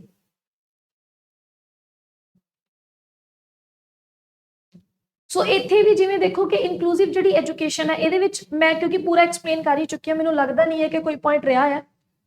ਈਵਨ ਕਿ ਕਈ ਵਾਰ ਇਹ ਵੀ ਹੁੰਦਾ ਕਿ ਕਿਸੇ ਬੱਚੇ ਦੀ ਜਿਹੜੀ ਭਾਸ਼ਾ ਹੁੰਦੀ ਹੈ, ਕਈ ਵਾਰ ਇਹ ਹੁੰਦਾ ਵੀ ਜਿਵੇਂ ਹੁਣ ਪੰਜਾਬ ਹੈ, ਮੰਨ ਲਓ ਪੰਜਾਬ ਦੇ ਵਿੱਚੋਂ ਕੋਈ ਸਾਊਥ ਇੰਡੀਅਨ ਫੈਮਿਲੀ ਇੱਥੇ ਆ ਕੇ ਰਹਿ ਰਹੀ ਹੈ ਤੇ ਉਹਨਾਂ ਨੇ ਆਪਣੇ ਬੱਚੇ ਨੂੰ ਸਕੂਲ ਦੇ ਵਿੱਚ ਪਾਤਾ, ਤਾਂ ਕਈ ਵਾਰ ਇਹ ਹੈ ਕਿ ਉਸ ਬੱਚੇ ਦੀ ਭਾਸ਼ਾ ਜਿਹੜੀ ਹੈ, ਚਾਹੇ ਉਹ ਬੋਲ ਇੰਗਲਿਸ਼ ਹੀ ਰਿਹਾ, ਪਰ ਉਹਦਾ ਜਿਹੜਾ ਇੱਕ ਬੋਲਣ ਦਾ ਲਹਿਜ਼ਾ ਆ ਉਹ ਦੂਜੇ ਬੱਚਿਆਂ ਨਾਲੋਂ ਅਗਰ ਡਿਫਰੈਂਟ ਹੈ ਤੇ ਜੇ ਅਸੀਂ ਉਹਨੂੰ ਬਿਲਕੁਲ ਹੀ ਅਲੱਗ ਉਹਨੂੰ ਮਹਿਸੂਸ ਕਰਵਾ ਰਹੇ ਹਾਂ ਤਾਂ ਇਹਦੇ ਨਾਲ ਉਸ ਬੱਚੇ ਦਾ ਕੌਨਫੀਡੈਂਸ ਜਿਹੜਾ ਆ ਉਹ ਡਾਊਨ ਜਾਊਗਾ, ਤਾਂ ਉਹ ਪ੍ਰੋਪਰ ਡਿਵੈਲਪ ਨਹੀਂ ਹੋ ਸਕੂਗਾ।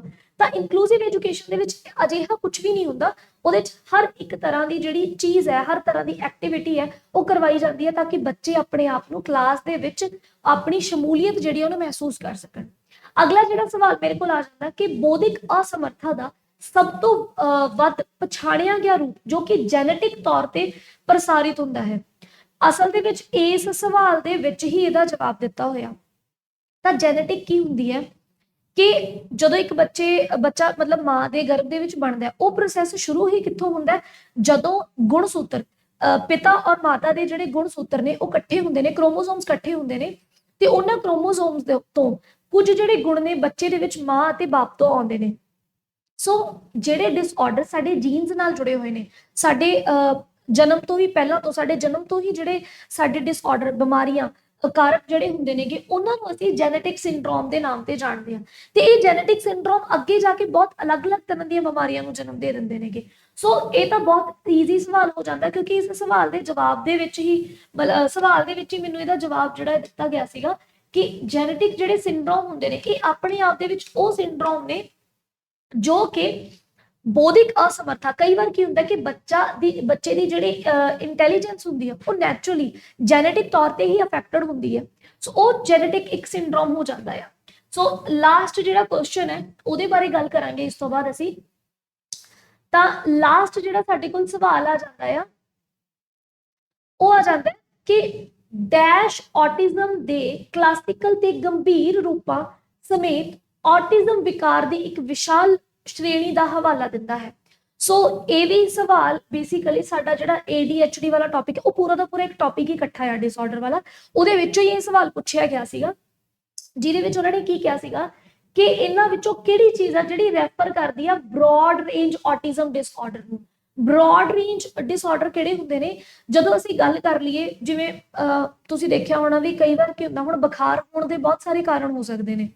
ਬੁਖਾਰ ਹੋਣ ਦਾ ਕਾਰਨ ਕੋਈ ਇੱਕ ਨਹੀਂ ਹੁੰਦਾ, ਬਹੁਤ ਸਾਰੇ ਕਾਰਨ ਹੁੰਦੇ ਨੇ, ਪਰ ਅਸੀਂ ਪੈਰਾਸੀਟਾਮੋਲ ਜਿਹੜੀ ਆ ਉਹ ਇੱਕ ਬ੍ਰੌਡ ਰੇਂਜ ਦੀ ਦਵਾਈ ਰੱਖੀ ਹੋਈ ਆ। ਕਿਸੇ ਦਾ ਸਿਰ ਦਰਦ ਹੋ ਰਿਹਾ ਤਾਂ ਵੀ ਪੈਰਾਸੀਟਾਮੋਲ, ਜੇ ਕਿਸੇ ਨੂੰ ਬੁਖਾਰ ਹਜੇ ਮਹਿਸੂਸ ਹੋ ਰਿਹਾ ਤਾਂ ਵੀ ਉਹੀ ਮੈਡੀਸਨ, ਜੇ ਕੋਈ ਬੰਦਾ ਕਹਿੰਦਾ ਕਿ ਸਰੀਰ ਹੱਡ ਭੰਨਣੀ ਹੋ ਰਹੀ ਹੈ ਤਾਂ ਵੀ ਉਹ ਸੇਮ ਮੈਡੀਸਨ ਯੂਜ਼ ਕਰਦਾ। ਸੋ ਬ੍ਰੌਡ ਸਪੈਕਟਰਮ ਜਿਹੜੇ ਡਿਸਆਰਡਰ ਹੁੰਦੇ ਨੇ, ਇਹ ਇਸ ਤਰ੍ਹਾਂ ਦੇ ਡਿਸਆਰਡਰ ਹੁੰਦੇ ਨੇ ਜਿਹੜੇ ਆਪਣੇ ਨਾਲ ਹੋਰ ਬਹੁਤ ਸਾਰੀਆਂ ਜਿਹੜੀਆਂ ਐਸੋਸੀਏਟਿਵ ਬਿਮਾਰੀਆਂ ਨੇ ਉਹਨਾਂ ਨੂੰ ਨਾਲ ਲੈ ਕੇ ਚੱਲਦੇ ਨੇ। ਸੋ ਜੇ ਮੈਂ ਗੱਲ ਕਰਾਂ ਆਟਿਜ਼ਮ ਆਪਣੇ ਬ੍ਰੌਡ ਰੇਂਜ ਸਪੈਕਟਰਮ ਦੀ, ਤਾਂ ਆਪਣੇ ਕੋਲ ਆ ਜਾਂਦੇ ਨੇ ਆਟਿਜ਼ਮ ਸਪੈਕਟਰਮ ਡਿਸਆਰਡਰ, ਜਿਹੜੇ ਕਿ ਸਾਡੇ ਕੋਲ ਨੇ ASD। ਤਾਂ ਆਪਸ਼ਨ ਦੇ ਵਿੱਚ ਇਹ ਸਾਡੇ ਕੋਲ A ਆਪਸ਼ਨ ਦਿੱਤਾ ਹੋਇਆ ਸੀਗਾ। ਇਹ ਬੇਸਿਕਲੀ ਇਸ ਤਰ੍ਹਾਂ ਦਾ ਇੱਕ ਡਿਸਆਰਡਰ ਹੁੰਦਾ ਆ ਜਿਹੜਾ ਕਿ ਬ੍ਰੇਨ ਦੇ ਵਿੱਚ ਇੱਕ ਨਾਰਮਲ ਬੰਦੇ ਦਾ ਜਿਸ ਏਜ ਦੇ ਵਿੱਚ ਜਿਸ ਤਰੀਕੇ ਦੇ ਨਾਲ ਬ੍ਰੇਨ ਡਿਵੈਲਪ ਹੋਣਾ ਚਾਹੀਦਾ, ਉਹਦੇ ਦਿਮਾਗ ਦੇ ਵਿੱਚ ਜਿਸ ਤਰੀਕੇ ਦੇ ਨਾਲ ਇੱਕ ਵਿਕਾਸ ਹੋਣਾ ਚਾਹੀਦਾ ਆ, ਉਹ ਵਿਕਾਸ ਦੀ ਗਤੀ ਜਾਂ ਤੇ ਬਹੁਤ ਘੱਟ ਹੁੰਦੀ ਹੈ ਜਾਂ ਵਿਕਾਸ ਹੋ ਹੀ ਨਹੀਂ ਰਿਹਾ ਹੁੰਦਾ। ਜਿਵੇਂ ਅਸੀਂ ਕਈ ਵਾਰੀ ਕਹਿ ਦਿੰਦੇ ਆ ਕਿ ਬੱਚਾ ਜਿਹੜਾ ਆ ਉਹ ਹੈਗਾ ਤਾਂ 5 ਸਾਲ ਦਾ, ਪਰ ਬੱਚੇ ਦਾ ਜਿਹੜਾ ਦਿਮਾਗ ਹੈ ਉਹ ਹਜੇ ਵੀ 2 ਸਾਲ ਦੇ ਬੱਚੇ ਜਿੱਡਾ ਆ। ਇਸ ਤਰ੍ਹਾਂ ਦੀ ਜਿਹੜੀ ਪ੍ਰੋਬਲਮ ਹੈ ਇਹ ਆ ਜਾਂਦੀ ਹੈ। ਇਹ ਵੀ ਇੱਕ ਤਰ੍ਹਾਂ ਦੀ ਜੈਨੇਟਿਕ ਕੰਡੀਸ਼ਨ ਹੀ ਹੁੰਦੀ ਆ। ਤੇ ਇਹਦੇ ਵਿੱਚ ਬੇਸਿਕਲੀ ਕੀ ਹੁੰਦਾ ਕਿ ਜਿਹੜੀ ASD ਹੈ, ਜਿਹੜਾ ਸਾਡੇ ਕੋਲ ਆਟਿਜ਼ਮ ਸਪੈਕਟਰਮ ਡਿਸਆਰਡਰ ਹੈ, ਇਹ ਆਪਣੇ ਨਾਲ ਹੋਰ ਬਹੁਤ ਸਾਰੀਆਂ ਬਿਮਾਰੀਆਂ ਲੈ ਕੇ ਆਉਂਦਾ। ਕਿਉਂਕਿ ਜੇ ਬੱਚੇ ਦਾ ਮੰਨ ਲਓ ਬ੍ਰੇਨ ਸਹੀ ਟਾਈਮ ਤੇ ਡਿਵੈਲਪ ਨਹੀਂ ਹੋ ਰਿਹਾ, ਤਾਂ ਹੋ ਸਕਦਾ ਕਿ ਉਹਦੀ ਫਿਜ਼ੀਕਲ ਜਿਹੜੀ ਗਰੋਥ ਹੈ ਉਹ ਵੀ ਸਹੀ ਤਰੀਕੇ ਨਾਲ ਨਾ ਹੋ ਸਕੇ। ਹੋ ਸਕਦਾ ਕਿ ਕਈ ਵਾਰ ਬੱਚੇ ਦੀ ਉਮਰ ਤੋਂ ਪਹਿਲਾਂ ਹੀ ਹਾਈਟ ਜਿਹੜੀ ਉਹ ਬਹੁਤ ਜ਼ਿਆਦਾ ਵੱਧ ਜੇ। ਸੋ ਇਸ ਤਰ੍ਹਾਂ ਦੀਆਂ ਜਿਹੜੀਆਂ ਪ੍ਰੋਬਲਮਸ ਨੇ, ਐਸੋਸੀਏਟਿਵ ਜਿਹੜੀਆਂ ਪ੍ਰੋਬਲਮਸ ਨੇ, ਉਹ ਇਸ ਬਿਮਾਰੀ ਦੇ ਹੋਣ ਦੇ ਨਾਲ ਹੋ ਜਾਂਦੀਆਂ ਨੇਗੀਆਂ।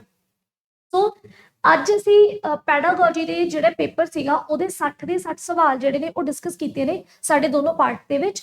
ਤੇ ਮੈਨੂੰ ਆਸ ਹੈ ਕਿ ਪੈਡਾਗੋਜੀ ਇੱਕ, ਚਲੋ ਜਿੰਨਾ ਬੱਚਿਆਂ ਨੇ ਤਾਂ ਇਹ ਚੈੱਕ ਕਰਨ ਲਈ ਵੀਡੀਓ ਦੇਖਣੀ ਹੈ ਕਿ ਪੈਡਾਗੋਜੀ ਕਿਸ ਲੈਵਲ ਦੀ ਕਰਵਾਈ ਜਾ ਰਹੀ ਹੈ, ਹੋਪਫੁਲੀ ਕਿ ਸ਼ਾਇਦ ਮੈਂ ਉਹਨਾਂ ਦੀ ਜਿਹੜੀਆਂ ਆਸਾਂ ਹੈ ਉਹਨਾਂ ਤੇ ਵੀ ਖਰੀ ਉਤਰੀ ਹੋਊਂਗੀ। ਪਰ ਮੇਰਾ ਮੇਨ ਜਿਹੜਾ ਮੋਟਿਵ ਰਿਹਾ ਆ ਉਹ ਇਹ ਹੈ ਕਿ ਜਿਹੜੇ ਬੱਚਿਆਂ ਨੇ ਹਜੇ ਤਿਆਰੀ ਸ਼ੁਰੂ ਕਰਨੀ ਹੈ, ਜਿਨ੍ਹਾਂ ਲਈ ਇਹ ਸਬਜੈਕਟ ਨਵਾਂ ਹੋ ਸਕਦਾ, ਜਾਂ ਇਸ ਸਬਜੈਕਟ ਦੇ ਵਿੱਚ ਜਿਹੜੇ ਹਜੇ ਕਨਫਿਊਜ਼ ਨੇ ਕਿ ਕਿਸ ਤਰੀਕੇ ਦੇ ਨਾਲ ਤਿਆਰੀ ਕੀਤੀ ਜਾਣੀ ਚਾਹੀਦੀ ਆ। ਸੋ ਮੇਰਾ ਮੇਨ ਮੋਟਿਵ ਇਹੀ ਰਿਹਾ ਸੀਗਾ ਕਿ ਅਸੀਂ ਸਿਰਫ ਔਰ ਸਿਰਫ ਇੱਕ ਕੁਐਸਚਨ ਪੜ੍ਹ ਕੇ ਉਹਦੇ ਆਪਸ਼ਨਸ ਨਾ ਸਹੀ ਦੱਸੀਏ, ਅਸੀਂ ਨਾਲ ਡਿਸਕ੍ਰਾਈਬ ਕਰਕੇ ਇੰਨੀ ਕੁ ਹੈਲਪ ਕਰ ਦਈਏ ਕਿ ਉਸ ਬੱਚੇ ਨੂੰ ਇਸ ਵੀਡੀਓ ਦੇ ਵਿੱਚੋਂ ਜੇ 60 ਤੋਂ 70% ਵੀ ਸਮਝ ਆ ਜਾਂਦਾ ਤਾਂ ਆਪਣੇ ਆਪ ਦੇ ਵਿੱਚ ਇੱਕ ਵੱਡੀ ਗੱਲ ਆ, ਕਿਉਂਕਿ ਉਹ ਆਪਣੀ ਤਿਆਰੀ ਨੂੰ ਅੱਗੇ ਜਾ ਕੇ ਸਮਝ ਸਕਦਾ ਕਿ ਮੈਂ ਤਿਆਰੀ ਕਿੱਥੋਂ ਕਰਨੀ ਹੈ, ਕਿਵੇਂ ਕਰਨੀ ਹੈ। ਤੇ ਜਿਵੇਂ ਕਿ ਮੈਂ ਆਪਣੀ ਪਹਿਲੀ ਵੀਡੀਓ ਦੇ ਵਿੱਚ ਵੀ ਐਕਸਪਲੇਨ ਕੀਤਾ ਸੀਗਾ ਕਿ ਅਸੀਂ ਆਉਣ ਵਾਲੇ ਦਿਨਾਂ ਦੇ ਵਿੱਚ ਬੜੀ ਜਲਦੀ ਪੈਡਾਗੋਜੀ ਦੀ ਪੰਜਾਬੀ ਦੀ ਜਿਹੜੀ ਕਿਤਾਬ ਹੈ ਉਹਨੂੰ ਲਾਂਚ ਕਰਨ ਜਾ ਰਹੇ ਹਾਂ। ਤਾਂ ਉਹ ਕਿਤਾਬ ਜਿਹੜੀ ਆ ਉਹ ਆਪਣੇ ਆਪ ਦੇ ਵਿੱਚ ਇੱਕ ਇਸ ਤਰੀਕੇ ਨਾਲ ਬਣਾਈ ਗਈ ਕਿਤਾਬ ਆ ਜਿਹਦੇ ਵਿੱਚ ਥਿਊਰੀ ਪਲੱਸ MCQ ਦੋਨੋਂ ਚੀਜ਼ਾਂ ਹੀ ਅਸੀਂ ਐਡ ਆਨ ਕੀਤੀਆਂ ਨੇ, ਸੋ ਦੈਟ ਕਿ ਇੱਕ ਬੱਚੇ ਨੂੰ ਇੱਕ ਕੰਪਲੀਟ ਜਿਹੜੀ ਇੱਕ ਕਿਤਾਬ ਹੈ ਉਹ ਮਿਲ ਜੇ, ਜਿਹਦੇ ਨਾਲ ਉਹ ਆਪਣੀ ਤਿਆਰੀ ਜਿਹੜੀ ਆ ਪਹਿਲਾਂ ਆਪਣੇ ਕਨਸੈਪਟ ਪੁਖਤਾ ਕਰੇ ਤੇ ਉਹਦੇ ਨਾਲ ਹੀ ਉਹ ਫਿਰ ਆਪਣੇ ਆਪ ਨੂੰ ਚੈੱਕ ਕਰਦਾ ਜਾਵੇ ਕਿ ਕਿਸੇ ਵੀ ਟੌਪਿਕ ਦੇ ਵਿੱਚੋਂ ਉਹਨੂੰ ਕਿੰਨੀ ਸਮਝ ਆ ਚੁੱਕੀ ਹੈ ਤੇ ਕਿੰਨੀ ਨਹੀਂ। सो आस है कि हर वीडियो की तरह ये वाली वीडियो भी तुहाडे लई मददगार रही होगी। सो अज लई इन्ना ही बहुत है जी, धन्यवाद।